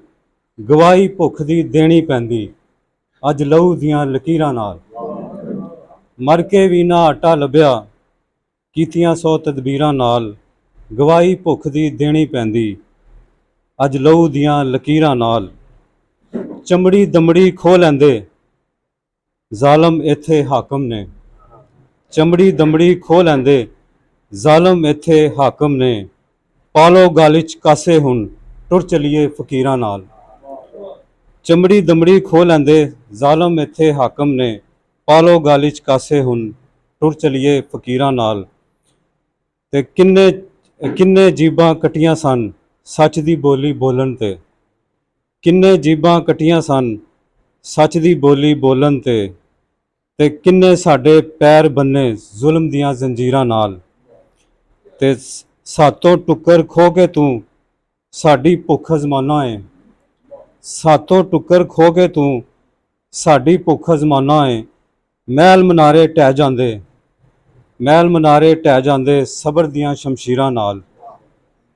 ਤੇ ਗਵਾਹੀ ਭੁੱਖ ਦੀ ਦੇਣੀ ਪੈਂਦੀ ਅੱਜ ਲਹੂ ਦੀਆਂ ਲਕੀਰਾਂ ਨਾਲ। ਬੜਾ ਉਹਨਾਂ ਨੇ ਭਰਵਾਂ ਰਸ਼ੀਦ ਸਾਹਿਬ ਦੀ ਜਦੋਜਹਿਦ ਦੇ ਹਵਾਲੇ ਨਾਲ ਬੜਾ ਭਰਵਾਂ ਟੱਚ ਦਿੱਤਾ ਹੈ। ਰਸ਼ੀਦ ਸਾਹਿਬ ਜਿਹੜੇ ਨੇ ਇਹ ਕੋਈ ਛੋਟੀ ਸ਼ਖਸੀਅਤ ਨਹੀਂ ਸੀ, ਨਾ ਇਹ ਕੋਈ ਗੁਮਨਾਮ ਸ਼ਖਸੀਅਤ ਸੀ। ਜਿਸ ਤਰ੍ਹਾਂ ਰਾਜਾ ਸਾਹਿਬ ਨੇ ਮਾਸਟਰ ਮਹਿਰਾਜ ਸਾਹਿਬ ਦਾ ਨਾਮ ਲਿਆ, ਉਹਨਾਂ ਨਾਲ ਮੇਰਾ ਤਾਲੁਕ ਸੀ। ਗਫੂਰ ਸਾਹਿਬ ਜਾਣਦੇ ਨੇ, ਉਹ ਸੇਂਟ ਫਰਾਂਸਿਸ ਸਕੂਲ ਪੜ੍ਹਾਉਂਦੇ ਸਨ ਉਦੋਂ, ਤੇ ਮੈਂ ਮਜ਼ੰਗ ਸਕੂਲ ਪੜ੍ਹਾਉਂਦਾ ਸੀ। ਮੇਰੇ ਕੋਲ ਇੱਕ ਮੋਟਰਸਾਈਕਲ ਸੀ ਤੇ ਬਾਅਦ ਔਕਾਤ ਅਸੀਂ ਬਦਾਮੀ ਬਾਗ ਚਲੇ ਜਾਂਦੇ ਸੀ। ਉੱਥੇ ਜਾ ਕੇ ਇਹਨਾਂ ਦਾ ਮੁਕਾਲਮਾ ਸੁਣਨੇ ਸਾਂ। ਜਿਸ ਤਰ੍ਹਾਂ ਰਾਜਾ ਸਾਹਿਬ ਨੇ, रोशन लाल साहब ने और हमदानी बरखुरदार ने बड़ी अच्छी गुफ्तगू की थी। इसी तरह वो मुकालमा करते सी और बार बार वो सवाल करते सी। उन्हों का लोगों के मसाइल के नाल लोग जिस तरह उस जमाने जदोजहद करते सी, उनका तजिया भी करते सी और उन्होंने फोकस के अंदर एजुकेशन के हवाले नाल एक बहुत बड़ा अंसर जिहड़ा है वो अपना जुड़िया होया सी। वो साडे लिए भी सवाल करते सी कि यारो बच्चों की तालीम और तरबियत के हवाले नाल तुसी बच्चों नूं ऑनरशिप दिया करो और बतौर उस्तादा दे नाल तुसी मुंसलिक रहिंदे हो, उन्हां नूं बाबर करवाओ। इस मुल्क के अंदर जी असी जदोजहद कर रहे हैं उसके अंदर बेशुमार रुकावट पैदा हो रही ने। अगर असातिज़ा बच्चों की तालीम और तरबियत के हवाले नाल अपना रोल अदा कर तो साढ़े वास्ते आसानियाँ पैदा हो सकती। एक दफा का जमाना सी कि बदांग हाई स्कूल जोड़ा है, कुछ लोगों को पता होएगा कि ये जनाब रातों रात अलाट कर दिता किसी NGO और वो NGO बड़े वड्डे लोगों की सी। और महराज खोकर साहब जेड़े एजुकेशन विंग नूं मुनज़्ज़म करके एडवांस करने दी कोशिश कर रहे सी, वो आए मेरे को, उन्होंने कहा ताज हैदर साहब ये लड़ाई तुसी लड़नी है। और उन्होंने राजा साहब के नुकता नज़र नूं उस्तादां दे नाल जोड़ो, दूसरे जिहड़े साडे अकाबरीन ने उन्हां दे नुकता नज़र नूं जोड़ो और जिहड़ा हुकूमते पंजाब एजुकेशन ने चंद चाढ़िया है, इहदे खिलाफ सानूं जदोजहद करनी चाहिए। दोस्तों, रशीद साहब खुद आए मदांग हाई स्कूल, ये मैं दसना पिया 1998 की गल। और उसे असी एक यौमे वालदैन का इजलास बुलाया। उसके अंदर उस वक्त का जोड़ा MPA सी, उसके सारे भैन भरा मेरे शागिर्द। उन्होंने कहा मार साहब तुसी परवाह ना करो, मलक परवेज और उस मलक कयूब और उन्होंने जी बीबी है शाइस्ता परवेज, उन्होंने अगर शब खून मारिया है हुकूमत की आशीर्वाद हासिल करके अगर स्कूल अपनी फेवर के अलाटमेंट करवाई है तो कैंसल हो जाएगी। और फिर असी मुजाहरा किया, उत्थे बड़ा गम गुस्से का इजहार भी किया। उत्थे लोगों ने उन्होंने कारण भी अपना पत्थर मारे और उस नतीजे के अंदर रात के 10 बजे ਮਹਿਕਮਾ ਤਾਲੀਮ ਪੰਜਾਬ ਨੂੰ ਨੋਟੀਫਿਕੇਸ਼ਨ ਉਹ ਨਾਮ ਲਿਹਾਜ਼ ਨੋਟੀਫਿਕੇਸ਼ਨ ਵਾਪਸ ਲੈਣਾ ਪਿਆ, ਵੇਟ ਕਰਦੇ ਸੀ। ਦੋਸਤੋ ਅੱਜ ਉਹ ਨਹੀਂ ਹੈਗੇ, ਲੇਕਿਨ ਉਹਨਾਂ ਦਾ ਨੁਕਤਾ ਨਜ਼ਰ, ਉਹਨਾਂ ਦੀ ਜਦੋਜਹਿਦ ਸਾਡੇ ਸਾਹਮਣੇ ਆ। ਬਦਾਮੀ ਬਾਗ ਦੇ ਅੰਦਰ ਬੜੇ ਜਲਸੇ ਹੁੰਦੇ ਰਹੇ। ਤੁਸੀਂ ਉੱਥੇ ਇੱਕ ਐਸਾ ਨਿਜ਼ਾਮ ਬਰਪਾ ਸੀ, ਲੋਕ ਬੜੇ ਮੁਤਹਰਕ ਸੀ। ਉਸ ਸਾਰੇ ਪ੍ਰੋਸੈਸ ਦੇ ਅੰਦਰ ਰਸ਼ੀਦ ਸਾਹਿਬ ਜਿਹੜੇ ਨੇ ਮਰਦਾਨਾ ਵਾਰ ਅੱਗੇ ਵਧਦੇ ਸਨ। ਹਾਂ ਔਰ ਰਸ਼ੀਦ ਦਾ ਨਾਮ ਜਿੰਦਾ ਰਹੂਗਾ। ਗੱਲਬਾਤ ਹੁਣ ਉਹਨਾਂ ਦੇ ਬੇਟੇ ਬਰਕਤ ਸਾਹਿਬ, ਜਿਹੜੇ ਬਰਕਤ ਰਸ਼ੀਦ ਸਾਹਿਬ, ਉਹ ਆਪਣੇ ਵਿਚਾਰ ਸਾਂਝੇ ਕਰਨਗੇ। ਬਰਕਤ ਰਸ਼ੀਦ ਸਾਹਿਬ ਨੇ ਫੂਡ ਵਿੱਚ ਜਿਹੜਾ ਨਾ PhD ਕੀਤੀ ਹੈ ਔਰ ਇੱਕ ਮਲਟੀਨੈਸ਼ਨਲ ਕੰਪਨੀ ਦੇ ਵਿੱਚ ਮੁਲਾਜ਼ਮ ਹੈ, ਔਰ ਉਹ ਮੈਂ ਖੁਸ਼ੀ ਤੌਰ 'ਤੇ ਉਹਨਾਂ ਨੂੰ ਮਿਲਿਆ ਸਾਂ ਔਰ ਉਹਨਾਂ ਨੇ ਜਿਹੜਾ ਹੈ ਇੱਥੇ ਆ ਕੇ ਸਾਡਾ ਮਾਣ ਵਧਾਇਆ। ਆਓ ਜੀ ਆਪਣੀ ਗੱਲ ਕਰੋ। ਜਦ ਤੱਕ ਅਸੀਂ ਰਹਾਂਗੇ ਹਾਂ ਉਹਨਾਂ ਦੇ ਪਾਉ ਦੇ ਨਾਰੇ ਜੀ ਵੱਜਦੇ ਰਹੇ। ਬਿਲਕੁਲ ਬਿਲकुल। ਜੀ ਆਇਆਂ ਨੂੰ, ਮੈਂ ਰਸ਼ੀਦ ਸਾਹਿਬ ਦਾ ਸਾਹਿਬਜ਼ਾਦਾ ਵਾ। ਮੈਂ ਥੋੜਾ ਜਿਹਾ ਸ਼ੇਅਰ ਕਰਾਂਗਾ ਜੋ ਉਹਨਾਂ ਨੇ ਆਪਣਾ ਟਾਈਮ, ਜਿਹੜਾ ਅਸੀਂ ਟਾਈਮ ਉਹਨਾਂ ਦੇ ਨਾਲ ਸਪੈਂਡ ਕੀਤਾ ਜ਼ਿੰਦਗੀ ਦਾ, ਉਹਦੇ ਬਾਰੇ 'ਚ। ਸਭ ਤੋਂ ਪਹਿਲੇ ਇਹ ਸੀ ਕਿ ਉਹ ਮਾਂ ਬੋਲੀ ਪੰਜਾਬੀ ਦੇ ਬਾਰੇ 'ਚ ਸਾਨੂੰ ਬੜੇ ਇਨਫੋਰਮੇਸ਼ਨ ਦਿੰਦੇ ਸੀ। ਅਸੀਂ ਉਸ ਟਾਈਮ ਛੋਟੇ ਸੀ, ਸਕੂਲ ਜਾਂਦੇ ਸੀ, ਪਰ ਇੰਨਾ ਨਹੀਂ ਸੀ ਸਮਝਦੇ ਕਿ ਕਿਉਂ ਸਾਡਾ ਪਿਓ ਜਿਹੜਾ ਸਾਨੂੰ ਪੰਜਾਬੀ ਦੇ ਬਾਰੇ 'ਚ ਦੱਸ ਰਿਹਾ ਹੈ। ਉਹ ਕਹਿੰਦੇ ਸੀ ਕਿ ਨਹੀਂ, ਮਾਂ ਬੋਲੀ ਪੰਜਾਬੀ ਜਿਹੜੀ ਹੈ ਨਾ, ਜਿਸ ਤਰ੍ਹਾਂ ਵਾਰਿਸ ਸ਼ਾਹ, ਬੁੱਲੇ ਸ਼ਾਹ, ਇਹਨਾਂ ਦੀਆਂ ਕਿਤਾਬਾਂ ਦੇ ਬਾਰੇ 'ਚ ਸਾਨੂੰ ਦਿੰਦੇ ਸੀ ਕਿ ਇਹਨਾਂ ਨੂੰ ਤੁਸੀਂ ਪੜ੍ਹੋ, ਇਹ ਤੋਂ ਤੁਹਾਨੂੰ ਰਹਿਨੁਮਾਈ ਮਿਲੇਗੀ ਕਿ ਇਹ ਲੋਕਾਂ ਨੇ ਕਿਸ ਤਰ੍ਹਾਂ ਆਪਣੀ ਲਾਈਫ 'ਚ ਸਟਰਗਲ ਕੀਤੀ। ਥੱਲੋਂ ਤੋਂ ਇਹ ਆਏ, ਇਹਨਾਂ ਨੇ ਗਰੀਬ ਲੋਕਾਂ ਦੇ ਬਾਰੇ 'ਚ ਸੋਚਿਆ, ਮਜ਼ਦੂਰਾਂ ਦੇ ਬਾਰੇ 'ਚ ਸੋਚਿਆ। ਉਸ ਤੋਂ ਬਾਅਦ ਉਹ ਦੂਸਰੀ ਗੱਲ ਇਹ ਦੱਸਦੇ ਸੀ ਸਾਨੂੰ ਕਿ ਗਲੋਬਲ ਵਿਲੇਜ ਦੇ ਬਾਰੇ 'ਚ, ਕਿ ਗਲੋਬਲ ਵਿਲੇਜ 'ਚ ਕਿਸ ਤਰ੍ਹਾਂ ਦੁਨੀਆ ਜਿਹੜੀ ਹੈ ਨਾ ਉਹ ਮਰਜ ਹੋ ਗਈ ਹੈ, ਕਿਸ ਤਰ੍ਹਾਂ ਮਤਲਬ ਕਿ ਉਹ ਇੱਕ ਦੂਸਰੇ ਸਿਸਟਮ ਦੀ ਤਰਫ ਚਲੀ ਜਾ ਰਹੀ ਹੈ, ਗੁਲਾਮਾਨਾ ਸੋਚ ਦੀ ਤਰਫ। ਉਹਦੇ 'ਚੋਂ ਅਸੀਂ ਬਾਹਰ ਕਿਸ ਤਰ੍ਹਾਂ ਨਿਕਲ ਸਕਦੇ ਹਾਂ। ਜਿਸ ਤਰ੍ਹਾਂ ਸੇਮ ਗਲੋਬਲ ਵਿਲੇਜ ਦੇ ਨਾਲ ਉਹਨਾਂ ਨੇ ਸਰਮਾਇਆਕਾਰੀ ਦੇ ਬਾਰੇ 'ਚ ਸਾਨੂੰ ਦੱਸਿਆ ਕਿ ਜਦ ਸਰਮਾਇਆਕਾਰ ਨੇ ਉਹ ਕਿਸ ਤਰ੍ਹਾਂ ਗਰੀਬਾਂ ਨੂੰ ਜਿਹੜਾ ਉਹ ਦਬਾ ਕੇ ਰੱਖਿਆ ਉਹਨਾਂ ਨੇ। ਤੇ ਇਸੇ ਲਈ ਜਿਹੜੇ ਮਜ਼ਦੂਰ ਲੋਕ ਨੇ ਉਹਨਾਂ ਦੀ ਹੈਲਪ ਕਰੋ, ਉਹਨਾਂ ਦੀ ਆਵਾਜ਼ ਬਣੋ, ਜਿੱਥੇ ਤੱਕ ਹੋ ਸਕਦਾ ਤੁਸੀਂ ਉਹਨਾਂ ਨੂੰ ਸਪੋਰਟ ਕਰੋ ਤਾਂ ਕਿ ਉਹਨਾਂ ਨੂੰ ਹਕੂਕ ਮਿਲ ਸਕਣ ਬਰਾਬਰੀ ਦੇ। ਇਹ ਨਹੀਂ ਕਿ ਜਿਹੜਾ ਬਹੁਤਾ ਹੈ ਉਹ ਉੱਤੇ ਹੀ ਹੈ ਤੇ ਜਿਹੜਾ ਥੱਲੇ ਰਹੇ ਉਹ ਪਿੱਛੇ ਆਏ। ਉਹਦੇ ਬਾਰੇ 'ਚ ਕੋਈ ਦੂਸਰਾ ਬੋਲਣ ਵਾਲਾ ਨਹੀਂ। ਅਗਰ ਤੁਸੀਂ ਆਵਾਜ਼ ਬਣ ਸਕਦੇ ਹੋ ਜ਼ਰੂਰ ਬਣੋ। ਉਸ ਤੋਂ ਬਾਅਦ ਕੀ ਸੀ ਕਿ ਜਿਸ ਤਰ੍ਹਾਂ ਡਿਫਰੈਂਟ ਇੱਥੇ ਉਨਕੀ ਪ੍ਰੈਸ ਕਲੱਬ 'ਚ ਜਾਂ ਵਰਕਰ ਪਾਰਟੀ ਦੇ ਛੋਟੇ ਇਸ ਤਰ੍ਹਾਂ ਹੀ ਬੈਠਕ ਹੁੰਦੀਆਂ ਸਨ, ਉਹਦੇ 'ਚ ਸਾਨੂੰ ਲੈ ਕੇ ਜਾਂਦੇ ਸੀ। ਮੇਰੀ ਹਮਸ਼ੀਰਾ, ਅਸੀਂ ਭਰਾ ਸਾਰੇ ਅਸੀਂ ਜਾਂਦੇ ਸੀ, ਬਟ ਉੱਥੇ ਜਾ ਕੇ ਕੀ ਹੁੰਦਾ ਸੀ, ਸਾਨੂੰ ਬੜਾ ਅਜੀਬ ਲੱਗਦਾ ਸੀ। ਅਸੀਂ ਛੋਟੇ ਸੀ ਕਹਿਣਾ ਕਿ ਕੀ ਸਾਡਾ ਪਿਓ ਸਾਨੂੰ ਇੱਥੇ ਲੈ ਆਇਆ, ਪਤਾ ਨਹੀਂ ਚੱਲ ਰਿਹਾ ਕਿ ਕੀ ਗੱਲ ਕਰ ਰਹੇ ਨੇ, ਕਿਸ ਚੀਜ਼ ਦੇ ਬਾਰੇ 'ਚ ਗੱਲ ਕਰ ਰਹੇ ਨੇ ਜਾਂ ਕੀ ਕਹਿਣਾ ਚਾਹ ਰਹੇ ਨੇ। ਇੱਥੇ ਕੋਈ ਯੰਗ ਜਨਰੇਸ਼ਨ ਨਹੀਂ ਹੈ, ਸਾਰੇ ਵੱਡੇ ਆਦਮੀ ਨੇ, ਅਜੀਬ ਉਹਨਾਂ ਦੇ ਮਤਲਬ ਕਿ ਉੱਠਣ ਬੈਠਣ ਦੇ ਤਰੀਕੇ ਨੇ, ਖਾਣ ਪੀਣ ਦੇ। ਅਕਸਰ ਬੱਚਿਆਂ ਦੇ ਜ਼ਿਹਨ 'ਚ, ਸਾਡੇ ਜ਼ਿਹਨ 'ਚ ਆਉਂਦਾ ਸੀ ਕਿ ਸਾਡਾ ਪਿਓ ਸਾਨੂੰ ਆਪਣੇ ਨਾਲ ਲੈ ਕੇ ਜਾ ਰਿਹਾ, ਕੀ ਪਤਾ ਉੱਥੇ ਕੋਈ ਖਾਣ ਦੀ ਚੀਜ਼ ਮਿਲੇਗੀ, ਲੋਕੀ ਆਉਣਗੇ, ਕੋਈ ਪਾਰਟੀ ਹੋਏਗੀ, ਕੋਈ ਗਾਣਾ ਹੋਏਗਾ, ਬਟ ਨਹੀਂ, ਇੰਝ ਨਹੀਂ ਸੀ। ਹਮੇਸ਼ਾ ਜਿਸ ਪਾਰਟੀ 'ਚ ਵੀ ਅਸੀਂ ਗਏ, ਉਹਨਾਂ ਨੇ ਮਜ਼ਦੂਰਾਂ ਦੇ ਬਾਰੇ 'ਚ ਗੱਲ ਕੀਤੀ, ਹਕੂਕ ਦੇ ਬਾਰੇ 'ਚ ਗੱਲ ਕੀਤੀ, ਬਰਾਬਰੀ ਦੇ ਬਾਰੇ 'ਚ ਗੱਲ ਕੀਤੀ। ਬਟ ਇਹ ਸਾਰੀਆਂ ਚੀਜ਼ਾਂ ਜ਼ਿੰਦਗੀ ਦੇ ਇਸ ਮੋੜ 'ਚ ਆ ਕੇ ਸਾਨੂੰ ਪਤਾ ਚੱਲੀਆਂ ਜਿਸ ਟਾਈਮ ਅਸੀਂ ਮੁਲਾਜ਼ਮਤ ਕਰਨਾ ਸ਼ੁਰੂ ਕੀਤੀ। ਫਿਰ ਅਸੀਂ ਦੇਖਿਆ ਕਿ ਨਹੀਂ, ਸਾਡਾ ਪਿਓ ਸਹੀ ਕਹਿੰਦਾ ਸੀ ਕਿ ਜਿੰਨੀ ਦੇਰ ਤੱਕ ਅਸੀਂ ਮਜ਼ਦੂਰਾਂ ਦੀ ਆਵਾਜ਼ ਨਹੀਂ ਬਣਾਂਗੇ, ਅਸੀਂ ਇੰਝ ਹੀ ਪਿਸਦੇ ਰਹਾਂਗੇ। ਉਸ ਤੋਂ ਬਾਅਦ ਉਹਨਾਂ ਦੇ ਕੁਝ ਨਸੀਹਤਾਂ ਸਨ ਸਾਨੂੰ ਕਿ ਕਦੀ ਵੀ ਜਿਹੜਾ ਨਾ ਕਿਸੇ ਦਾ ਹੱਕ ਨਹੀਂ ਮਾਰੋ, ਆਪਣੇ ਹੱਕ ਤੇ ਖਲੋਤੇ ਰਹੋ, ਪਰ ਕਿਸੇ ਦਾ ਹੱਕ ਨਹੀਂ ਮਾਰੋ, ਝੂਠ ਨਹੀਂ ਬੋਲੋ, ਸਵੇਰ ਜਲਦੀ ਉਠੋ, ਜਲਦੀ ਆਪਣੇ ਕੰਮ ਤੇ ਜਾਓ, ਨੇਚਰ ਨੂੰ ਫੋਲੋ ਕਰੋ। ਨੇਚਰ ਨੂੰ ਕਿੰਜ ਫੋਲੋ ਕਰੋ, ਜਿਸ ਤਰ੍ਹਾਂ ਨੇਚਰ ਜੰਗਲ ਦੇ ਵਿੱਚ ਜਾਨਵਰ ਸਵੇਰ ਦੇ ਟਾਈਮ ਉੱਠਦੇ ਨੇ, ਆਪਣੇ ਰਸਤਿਆਂ ਨੂੰ ਚਲੇ ਜਾਂਦੇ ਨੇ, ਸ਼ਾਮ ਨੂੰ ਵਾਪਸ ਆਈ ਜਾਂਦੇ ਨੇ, ਠੀਕ ਹੈ। ਪਰ ਜਿਹੜੀ ਬਨਾਵਟੀ ਚੀਜ਼ਾਂ ਨੇ ਨਾ, ਉਹਨਾਂ ਦੇ ਨਾਲ ਆਪਣੇ ਆਪ ਨੂੰ ਨਹੀਂ ਅਟੈਚ ਕਰੋ। ਜਿਸ ਤਰ੍ਹਾਂ ਬਿਜਲੀ ਹੈ, ਪਰ ਹੈ ਵਕਤ ਦੀ ਜ਼ਰੂਰਤ, ਬਟ ਫਿਰ ਵੀ ਤੁਸੀਂ ਨੇਚਰ ਨੂੰ ਫੋਲੋ ਕਰੋ ਤਾਂ ਕਿ ਤੁਸੀਂ ਕਿਸੇ ਨਾ ਕਿਸੇ ਜਗ੍ਹਾ ਦੇ ਉੱਤੇ ਜਾ ਸਕੋ। ਬਹਰਹਾਲ ਇੰਦੀਆਂ ਕੁਝ ਚੀਜ਼ਾਂ ਸੀ ਜਿਹੜੀਆਂ ਉਹਨਾਂ ਨੇ, ਜਿਹੜਾ ਮੈਨੂੰ ਲੱਗਦਾ ਹੈ ਕਿ ਮੈਂ ਕਰ ਸਕਦਾ ਸੀ, ਮੈਂ ਤੁਹਾਡੇ ਨਾਲ ਸਾਂਝ ਪਾਈਆਂ ਨੇ। ਬਹੁਤ ਸ਼ੁਕਰੀਆ। ਪਹਿਲੀ ਗੱਲ ਤਾਂ ਇਹ ਵੀ ਜੀ ਕਿ ਮੈਂ ਗੁਜ਼ਿਸ਼ਤਾ ਤਕਰੀਬਨ 10 ਸਾਲ ਤੋਂ ਬੋਝਰਾ ਨੂੰ ਜਾਣਨਾ ਵਾਂ ਤੇ ਮੇਰਾ ਉਹਨਾਂ ਦੇ ਨਾਲ ਅੱਛਾ ਖਾਸਾ 10 ਸਾਲ ਦਾ ਤਜਰਬਾ ਹੈ। ਮੈਂ ਜ਼ਾਤੀ ਤੌਰ ਤੇ ਵੇਖਿਆ ਕਿ ਬਹੁਤ ਅੱਛੇ ਇਨਸਾਨ ਸਨ ਤੇ ਦੁਖੀਆਂ ਦੀ ਹਮਦਰਦੀ ਕਰਦੇ ਸਨ। ਸਾਨੂੰ ਜਦੋਂ ਵੀ ਉਹਨਾਂ ਦੀ ਹੈਲਪ ਦੀ ਜ਼ਰੂਰਤ ਪਈ, ਉਹਨਾਂ ਨੇ ਸਾਡੀ ਹੈਲਪ ਕੀਤੀ ਹੈ ਤੇ ਸਾਨੂੰ ਉਹਨਾਂ ਨੇ ਬਹੁਤ ਸਾਰੇ ਇਸ ਮਾਹੌਲ ਦੇ ਬਾਰੇ 'ਚ ਆਪਣੇ ਮਾਜ਼ੀ ਦੇ ਬਾਰੇ 'ਚ ਬਹੁਤ ਕੁਝ ਦੱਸਦੇ ਰਹੇ ਨੇ ਤੇ ਅਸੀਂ ਇਹ ਕੋਸ਼ਿਸ਼ ਕਰਦੇ ਰਹੇ ਹਾਂ ਕਿ ਅਸੀਂ ਉਹਨਾਂ ਦੀਆਂ ਦੱਸੀਆਂ ਹੋਈਆਂ ਗੱਲਾਂ ਤੇ ਅਮਲ ਕਰੀਏ। ਬਸ ਇੰਝ ਦੀਆਂ ਗੱਲਾਂ ਮਕਸਦ ਹੈ। ਮਾਸਟਰਸ ਕਰ ਰਿਹਾ ਡੇਟਾ ਸਾਇੰਸ 'ਚ ਫਾਸਟ ਯੂਨੀਵਰਸਿਟੀ ਤੋਂ ਤੇ ਪਾਸ ਆਊਟ ਹੋਣ ਵਾਲਾ, ਬਸ ਰਿਸਰਚ ਟੂਰ ਰਹਿ ਗਈ ਹੈ। ਤੇ ਮੈਂ ਆਪਣੇ ਅੱਬੂ ਨਾਲ ਬਹੁਤ ਜ਼ਿਆਦਾ ਵਕਤ ਗੁਜ਼ਾਰਿਆ, ਮਤਲਬ ਮੈਂ ਬਚਪਨ 'ਚ ਜਦੋਂ ਤੀਸਰੀ ਚੌਥੀ 'ਚ ਹੋਵਾਂਗਾ ਉਦੋਂ ਗੁਦਾਮ 'ਤੇ ਆ ਰਿਹਾ ਉਦੋਂ ਦਾ। ਉਸ ਤੋਂ ਬਾਅਦ ਫਿਰ ਮੈਂ ਯਾਨੀ ਕਿ ਸਟੱਡੀ ਵਾਲੇ ਪਾਸੇ ਚਲੇ ਗਿਆ, ਉਸ ਤਰ੍ਹਾਂ ਟਾਈਮ ਨਹੀਂ ਦੇ ਪਾਇਆ। ਜੋ ਮੈਂ ਆਪਣੇ ਅੱਬੂ ਕੋਲ ਸਿੱਖਿਆ ਉਹ ਇਹੀ ਸੀ ਕਿ ਜੇ ਇੱਕ ਬੰਦਾ ਕਰ ਸਕਦਾ ਨਾ ਤੂੰ ਵੀ ਕਰ ਸਕਣਾ।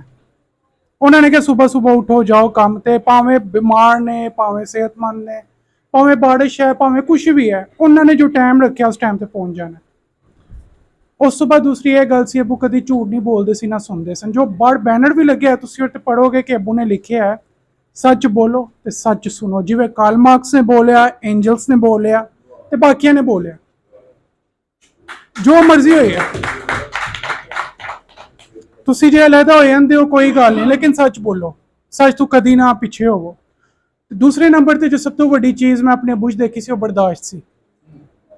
ਉਹਨਾਂ ਨੇ ਕਦੀ ਯਾਨੀ ਕਿ ਠੀਕ ਹੈ ਕਿਤੇ ਵੀ ਕੋਈ ਐਸੀ ਗੱਲ ਹੋ ਗਈ ਜਿੱਥੇ ਆਪਣੇ ਨੇ ਉੱਥੇ ਚੁੱਪ ਕਰ ਗਏ ਨੇ, ਨਜਾਇਜ਼ ਗੱਲ ਉਹਨਾਂ ਨੇ ਨਹੀਂ ਬਰਦਾਸ਼ਤ ਕੀਤੀ, ਲੇਕਿਨ ਆਪਣੇ ਜਿਹੜੇ ਸਨ ਉਹਨਾਂ ਨੂੰ ਕਦੀ ਨੀਵਾਂ ਨਹੀਂ ਪੈਣ ਦਿੱਤਾ। ਠੀਕ ਹੈ ਬਈ ਐ ਹੋ ਗਈ ਹੈ ਗੱਲ, ਕੋਈ ਗੱਲ ਨਹੀਂ, ਅੱਗੇ ਤਾਂ ਦੇਖੋ ਅੱਗੇ ਕੀ ਹੋ ਸਕਦਾ। ਤੇ ਦੂਸਰੇ ਨੰਬਰ ਤੇ ਇਹ ਗੱਲ ਸੀ ਕਿ ਉਹ ਹਮੇਸ਼ਾ ਅਪ ਟੂ ਡੇਟ ਰਹੇ। ਮੈਂ ਕਦੀ ਉਹਨਾਂ ਨੂੰ ਜ਼ਿੰਦਗੀ ਦੇ ਵਿੱਚ ਵੀ ਅਸੀਂ ਪੜ੍ਹਾ ਵੀ ਹਾਂ, ਅਸੀਂ ਇੰਝ ਨਹੀਂ ਦੇਖਿਆ ਕਿ ਅੱਬੂ ਸਵੇਰ ਦਫ਼ਤਰ ਆਏ ਹੋਣ ਤੇ ਉਹਨਾਂ ਨੇ ਸਭ ਤੋਂ ਪਹਿਲੇ ਅਖਬਾਰ ਮੰਗਿਆ ਹੋਏ। ਦੂਸਰੇ ਨੰਬਰ ਤੇ ਘਰ ਆਏ ਨੇ ਤੇ ਉਹਨਾਂ ਨੇ ਕੋਈ ਫਜ਼ੂਲ ਚੀਜ਼ ਕੋਈ ਫਿਲਮ ਵਗੈਰਾ ਦੇਖ ਲਈ ਹੋਏ, ਨਹੀਂ। ਫਿਲਮਾਂ ਉਹ ਦੇਖਦੇ ਸਨ ਲੇਕਿਨ ਜ਼ਿਆਦਾਤਰ ਉਹਨਾਂ ਦੀ ਜਿਹੜੀ ਪ੍ਰੋਗਰੈਸਿਵ ਰਾਈਟਰ ਸਨ, ਪੁਰਾਣੀ ਮੂਵੀਜ਼ ਤੁਹਾਨੂੰ ਵੀ ਪਤਾ ਹੋਏਗਾ, ਉਹਨਾਂ ਦੇ ਸੌਂਗ ਵਗੈਰਾ 'ਚ ਉਹਨਾਂ ਨੇ ਦੱਸਿਆ ਦੇਖ ਪੁੱਤਰ ਇੱਥੇ ਇਹ ਗੱਲ ਹੋ ਰਹੀ, ਇੱਧਰ ਇਹ ਗੱਲ ਹੋ ਰਹੀ। ਫਿਰ ਦੂਸਰੇ ਨੰਬਰ ਤੇ ਇਹ ਸੀ ਕਿ ਉਹ ਐਜੂਕੇਸ਼ਨ ਦੇ ਬਹੁਤ ਜ਼ਿਆਦਾ ਹੱਕ 'ਚ ਸਨ।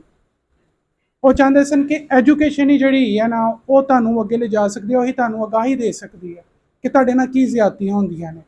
ਇੱਕ ਬੰਦਾ ਜਿਹੜਾ ਅਨਪੜ੍ਹ ਹੋਏ ਉਹਦਾ ਕੀ ਕੰਮ ਹੈ, ਉਹ ਤਾਂ ਵਿਚਾਰਾ ਮਜ਼ਦੂਰੀ ਹੋ ਸਕਦਾ। ਮੈਂ ਇੱਕ ਗੱਲ ਕਰ ਰਿਹਾ, ਉਹਨੇ ਸਵੇਰ ਉੱਠਣਾ ਹੈ, ਕੰਮ ਕਰਨਾ ਹੈ, ਘਰ ਆਇਆ ਨੇ, ਪਿੱਛੇ ਕੀ ਟੈਕਸ ਬਣ ਰਹੇ ਨੇ, ਕੀ ਯਾਨੀ ਕਿ ਪੋਲਿਸੀਜ਼ ਬਣ ਰਹੀ ਹੈ ਉਹਨੂੰ ਨਹੀਂ ਪਤਾ। ਇੱਕ ਪੜ੍ਹੇ ਲਿਖੇ ਹੋਣ ਦੇ ਨਾਤੇ ਉਹ ਦੱਸ ਸਕਦਾ ਬੰਦਾ ਉਹਨੂੰ ਕਿ ਯਾਰ ਇਹ ਗੱਲ ਤੁਹਾਡੇ ਹੱਕ 'ਚ ਹੈ, ਇਹ ਨਹੀਂ। ਹੁਣ ਅੱਬੂ ਚੂੰਕਿ ਇੰਨਾ ਪੜ੍ਹੇ ਲਿਖੇ ਨਹੀਂ ਸੀ ਤੇ ਉਹ ਤੁਹਾਡੇ ਕੋਲੋਂ ਹੀ ਸਾਰੀ ਰਹਿਨੁਮਾਈ ਲੈਂਦੇ ਸਨ ਕਿ ਤੁਸੀਂ ਦੱਸਦੇ ਸੋ ਉਹਨਾਂ ਨੂੰ ਕਿ ਇਹ ਗੱਲ ਹੋ ਜੀ, ਬਿਲਕੁਲ ਮਿਊਚੁਅਲ ਚੀਜ਼ ਹੋ ਗਈ, ਤੁਸੀਂ ਵੀ ਦੇਤੀ ਉਹਨਾਂ ਨੇ ਵੀ ਦੇਤੀ। ਲੇਕਿਨ ਅੱਬੂ ਇਹੀ ਦੱਸਦੇ ਸਨ ਕਿ ਇਸ ਤਰ੍ਹਾਂ ਪੜ੍ਹਿਆ ਲਿਖਿਆ ਬੰਦਾ ਹੀ ਦੱਸ ਸਕਦਾ। ਤੇ ਅੱਬੂ ਐਜੂਕੇਸ਼ਨ ਦੇ ਬਹੁਤ ਜ਼ਿਆਦਾ ਹੱਕ 'ਚ ਸਨ। ਤੇ ਬਾਕੀ ਇਹੀ ਹੈਗਾ ਸੀ ਕਿ ਜੋ ਵੀ ਉਹਨਾਂ ਨੇ ਜ਼ਿੰਦਗੀ ਗੁਜ਼ਾਰੀ ਉਹਨਾਂ ਨੇ ਬੜੀ ਅੱਛੀ ਜ਼ਿੰਦਗੀ ਗੁਜ਼ਾਰੀ ਹੈ ਤੇ ਸਾਨੂੰ ਉਹਨਾਂ 'ਤੇ ਫਖਰ ਹੈ। ਤੇ ਸਾਨੂੰ ਇਹ ਵੀ ਫਖਰ ਹੈ ਕਿ ਉਹ ਤੁਹਾਡੇ ਸਭ ਨਾਲ ਯਾਨੀ ਕਿ ਇੱਕ ਉਹਨਾਂ ਦੀ ਦੋਸਤੀ ਰਹੀ ਹੈ, ਉਹਨਾਂ ਕੋਲ ਸਿੱਖਦੇ ਰਹੇ ਨੇ, ਤੁਹਾਡੇ ਕੋਲ ਵੀ ਸਿੱਖਿਆ ਉਹ ਸਾਨੂੰ ਵੀ ਦੱਸਦੇ ਰਹੇ ਨੇ। ਜੋ ਤੁਹਾਡੇ ਨਾਲ ਨਾ ਪੈਂਦੇ ਤੇ ਸ਼ਾਇਦ ਹੋ ਸਕਦਾ ਸਾਨੂੰ ਐਜੂਕੇਸ਼ਨ ਦੇ ਬਾਰੇ 'ਚ ਨਾ ਦੱਸ ਸਕਦੇ, ਜੋ ਉਹਨਾਂ ਦੀ ਖੁਆਇਸ਼ ਹੀ ਸੀ ਕਿਉਂਕਿ ਤੁਹਾਨੂੰ ਦੇਖਦੇ ਸਨ ਤੁਸੀਂ ਪੜ੍ਹੇ ਲਿਖੇ ਹੋ। ਫਿਰ ਉਹਨਾਂ ਦੀ ਵੀ ਖੁਆਇਸ਼ ਹੁੰਦੀ ਸੀ ਕਿ ਮੇਰੇ ਬੇਟੇ ਵੀ ਪੜ੍ਹੇ ਲਿਖੇ ਹੋਣ, ਉਹਨਾਂ ਨੂੰ ਵੀ ਪਤਾ ਜਿਵੇਂ ਉਹਨਾਂ ਨੂੰ ਪਤਾ। ਤੇ ਮੈਂ ਸ਼ੁਕਰੀਆ ਕਰਨਾ ਚਾਹਾਂਗਾ ਤੁਹਾਡੇ ਸਾਰਿਆਂ ਦਾ ਕਿ ਤੁਸੀਂ ਸਾਡੇ ਅੱਬੂ ਨਾਲ ਇੱਕ ਵਕਤ ਗੁਜ਼ਾਰਿਆ, ਅੱਛੇ ਬੁਰੇ ਵਕਤ 'ਚ ਉਹਨਾਂ ਦੇ ਨਾਲ ਰਹੇ ਹੋ। ਤੇ ਬੜੀ ਖੁਸ਼ੀ ਹੈ ਕਿ ਅੱਜ ਅਸੀਂ ਇੱਥੇ ਮੌਜੂਦ ਹਾਂ। ਮੈਂ ਰਸ਼ੀਦ ਸਾਹਿਬ ਦਾ ਵੱਡਾ ਬੇਟਾ ਇਮਰਾਨ ਰਸ਼ੀਦ, ਤੇ ਮੈਂ ਆਪਣੇ ਵਾਲਦ ਸਾਹਿਬ ਦੇ ਮੁਤਲਕ ਕੀ ਕਹਾਂ, ਸਭ ਕੁਝ ਤੇ ਤੁਸੀਂ ਬਿਆਨ ਕਰ ਦਿੱਤਾ ਹੈ, ਉਹ 'ਚ ਕੋਈ ਲੱਗੀ ਟੁੱਪੀ ਗੱਲ ਤੇ ਹੈ ਹੀ ਨਹੀਂ। ਉਹਨਾਂ ਨੇ ਸਾਰੀ ਜ਼ਿੰਦਗੀ ਸਟਰਗਲ ਕੀਤੀ, ਐਸੀ ਸਟਰਗਲ ਕੀਤੀ ਕਿ ਸਭ ਨੂੰ ਉਹ ਦੱਸਣ ਦੀ ਜ਼ਰੂਰਤ ਹੀ ਨਹੀਂ ਪਈ। ਸਾਰੀ ਜ਼ਿੰਦਗੀ ਅਮਰੀਅਤ ਦੇ ਖਿਲਾਫ ਉਹਨਾਂ ਨੇ ਜਦੋਜਹਿਦ ਕੀਤੀ, ਉਹ ਫਰੰਟ ਲਾਈਨ ਤੇ ਫਰੰਟ ਲੀਡ ਕਰਦੇ ਰਹੇ ਨੇ। फैज़ अहमद फैज़, उस्ताद दामन, मिर्ज़ा इब्राहिम साहब, हबीब जालब, ਉਹਨਾਂ ਦੇ ਮੁਤਲਕ ਸਾਨੂੰ ਉਹਨਾਂ ਦੇ ਖੂਨ ਦੇ ਵਿੱਚ ਚੀਜ਼ਾਂ ਉਤਾਰ ਦਿੱਤੀਆਂ ਗਈਆਂ ਸੀ। ਬਚਪਨ 'ਚ ਉਹ ਸਾਰੀਆਂ ਚੀਜ਼ਾਂ ਅਸੀਂ ਉਹ ਦੇਖੀਆਂ। ਆਖਰੀ ਟਾਈਮ 'ਚ ਮਿਰਜ਼ਾ ਇਬਰਾਹਿਮ ਸਾਹਿਬ ਨਾਲ ਮੈਂ ਰਿਹਾ, ਉੱਥੇ ਨਾਲ ਰਿਹਾ, ਉਸਤਾਦ ਦਾਮਨ ਦਾ ਵੀ ਵਕਤ ਦੇਖਿਆ, ਹਬੀਬ ਜਾਲਬ ਦਾ ਵੀ ਵਕਤ ਦੇਖਿਆ। ਛੋਟੀਆਂ ਛੋਟੀਆਂ ਸਾਨੂੰ ਕਿਤਾਬਾਂ ਲਿਆ ਕੇ ਦਿੱਤੀਆਂ ਗਈਆਂ ਸੀ ਕਿ ਪੜ੍ਹੋ, ਉਦੋਂ ਅਜੀਬ ਲੱਗਦਾ ਸੀ, ਲੇਕਿਨ ਅਸੀਂ ਹੁਣ ਮਾਸ਼ਾਅੱਲਾ ਸੋਚ ਵਿਚਾਰ ਕਰਨ ਦੇ ਕਾਬਲ ਹੋਏ ਹਾਂ ਤੇ ਉਹ ਚੀਜ਼ਾਂ ਸਾਨੂੰ ਆਈਡੀਅਲ ਲੱਗਦੀਆਂ ਕਿ ਉਹੋ ਜਿਹੀਆਂ ਮੁਤਬਰ ਚੀਜ਼ਾਂ ਹੈ ਹੀ ਨਹੀਂ, ਕਿਤਾਬਾਂ ਹੈ ਹੀ ਨਹੀਂ। ਉਹਨਾਂ ਦਾ ਫਲਸਫਾ ਕਾਰਲ ਮਾਰਕਸ, ਐਂਗਲਸ, ਉਹ ਚੀਜ਼ਾਂ ਸੀ। ਮਾਂ ਇੱਕ ਕਿਤਾਬ ਸਾਨੂੰ ਲਿਆ ਕੇ ਦਿੱਤੀ ਗਈ ਸੀ ਕਿ ਪੜ੍ਹੋ, ਸਾਨੂੰ ਪਤਾ ਨਹੀਂ ਚੱਲਦਾ ਸੀ ਲੇਕਿਨ ਉਹ ਪਤਾ ਚੱਲਦਾ ਕਿ ਆਈਡੀਅਲ ਕਿਤਾਬਾਂ ਸੀ। ਉਹਦੀਆਂ ਚੀਜ਼ਾਂ ਸਾਡੇ ਲਈ ਮਸ਼ਲੇ ਰਾਹਲ ਨੇ। ਝੂਠ ਨਹੀਂ ਬੋਲਦੇ ਸਨ, ਸੱਚ ਹਕੀਕਤ ਪਸੰਦ ਚੀਜ਼ਾਂ ਅਪਣਾਉਂਦੇ ਸਨ, ਨੇਚਰ ਦੇ ਕਰੀਬ ਦੱਸਦੇ ਸਨ ਗੱਲਾਂ। ਤੇ ਅੱਜ ਉਹ ਦੁਨੀਆ ਤੇ ਨਹੀਂ ਹੈਗੇ, ਉਹਦਾ ਖਲਾ ਜਿਹੜਾ ਹੈ ਉਹ ਸਾਨੂੰ ਮਹਿਸੂਸ ਹੁੰਦਾ ਹੈ। ਤੇ ਅਸੀਂ ਦੁਆ ਕਰਨੇ ਆ ਕੁਦਰਤ ਅੱਗੇ ਕਿ ਸਾਡੀ ਉਹ ਜਿਹੜੀਆਂ ਉਹ ਕਾਇਮ ਦੈਮ ਰੱਖੇ, ਔਰ ਸਾਡੇ ਲਈ ਉਹੀ ਚੀਜ਼ਾਂ ਸਾਡੇ ਲਈ ਆਉਣਗੀਆਂ। ਮਜ਼ਲੂਮਾਂ ਦੇ ਅੱਗੇ ਉਹ ਸੀਨਾ ਤਾਣ ਕੇ ਖੜਾ ਹੋ ਜਾਂਦੇ ਸਨ, ਜਾਗੀਰਦਾਰਾਂ ਦੇ ਖਿਲਾਫ, ਅਸ਼ਰਫੀਆ ਦੇ ਖਿਲਾਫ ਸਰਗਰਮ ਰਹੇ ਸਨ। ਸਾਹਮਣੇ ਜੀ ਕੂਤਾਂ ਦੇ ਸਾਹਮਣੇ ਸੀਸਾ ਪਲਾਈ ਦੀਵਾਰ ਬਣ ਜਾਂਦੇ ਸਨ, ਔਰ ਸਭ ਜਿਹੜਾ ਉਹਦੇ ਫਲਸਫਾ ਸੀ ਉਹ ਸੀਨਾ ਪਾ ਸੀਨਾ ਲੈ ਕੇ ਚੱਲਦੇ ਸਨ। ਕੀ ਗੱਲ ਅਸੀਂ ਉਹਦੇ ਮੁਤਲਕ ਕਰੀਏ, ਕੀ ਗੱਲ ਕਰੀਏ, ਉਹਦੇ ਬਾਇਓਗ੍ਰਾਫੀ, ਉਹਦੇ ਜ਼ਿੰਦਗੀ ਦੇ ਮੁਤਲਕ ਪੂਰੀ ਕਿਤਾਬ ਲਿਖਣੀ ਵੀ ਪਵੇ ਉਹ ਵੀ ਘੱਟ ਹੈ।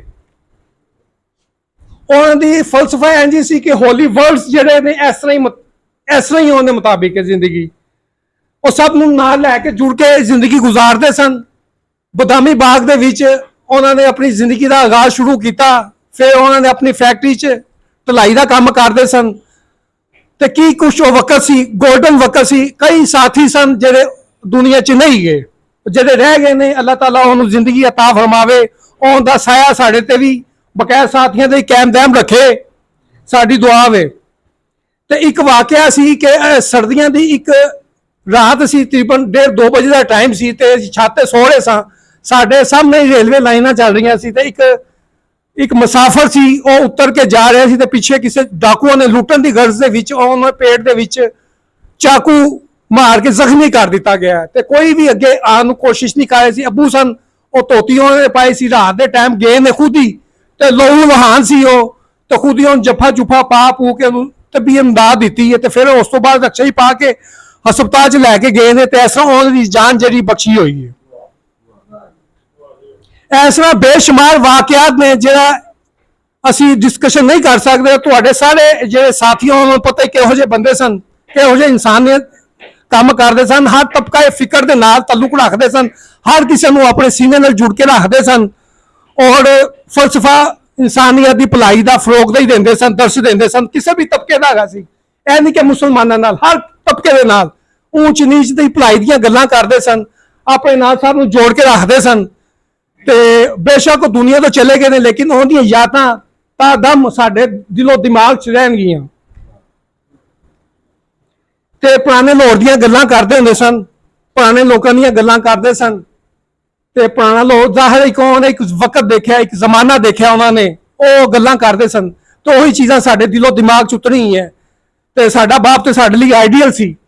ਤੇ ਤੁਹਾਨੂੰ ਦੇਖ ਕੇ ਜਨਾਬ ਬੜੀ ਖੁਸ਼ੀ ਹੋਈ ਹੈ, ਤੇ ਬੜੀ ਖੁਸ਼ੀ ਮਹਿਸੂਸ ਕਰਨੇ ਪਏ ਆ ਕਿ ਤੁਸੀਂ ਸਾਡੇ ਬਾਪ ਨੂੰ ਇੰਨੀਆਂ ਗਹਿਰਾਈ ਦੇ ਨਾਲ, ਸਾਨੂੰ ਵੀ ਨਹੀਂ ਪਤਾ ਸੀ, ਇੱਥੇ ਆ ਕੇ ਪਤਾ ਲੱਗਿਆ ਕਿ ਵਾਕਈ ਸਾਡੇ ਵਾਲਿਦ ਸਾਹਿਬ ਇੱਕ ਬੜੇ ਅਜ਼ੀਮ ਲੀਡਰ ਸਨ, ਇੱਕ ਅਜ਼ੀਮ ਇਨਸਾਨ ਸਨ।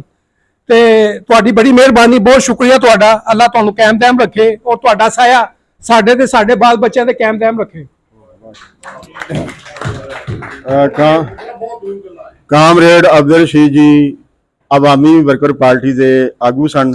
ਉਹਨਾਂ ਨੇ ਇਸ ਪਾਰਟੀ ਦਾ ਆਪਣਾ ਦਫ਼ਤਰ ਵੀ ਬਣਾਇਆ ਹੋਇਆ ਸੀ, ਔਰ ਉੱਥੇ ਉਹ ਵੇਲਾ ਵੀ ਦਿੰਦੇ ਸਨ, ਲੋਕਾਂ ਨੂੰ ਇਕੱਠਾ ਵੀ ਕਰਦੇ ਸਨ, ਔਰ ਪਾਰਟੀ ਦੇ ਵਿੱਚ ਸ਼ਾਮਲ ਕਰਨ ਲਈ ਕਾਇਲ ਵੀ ਕਰਦੇ ਸਨ।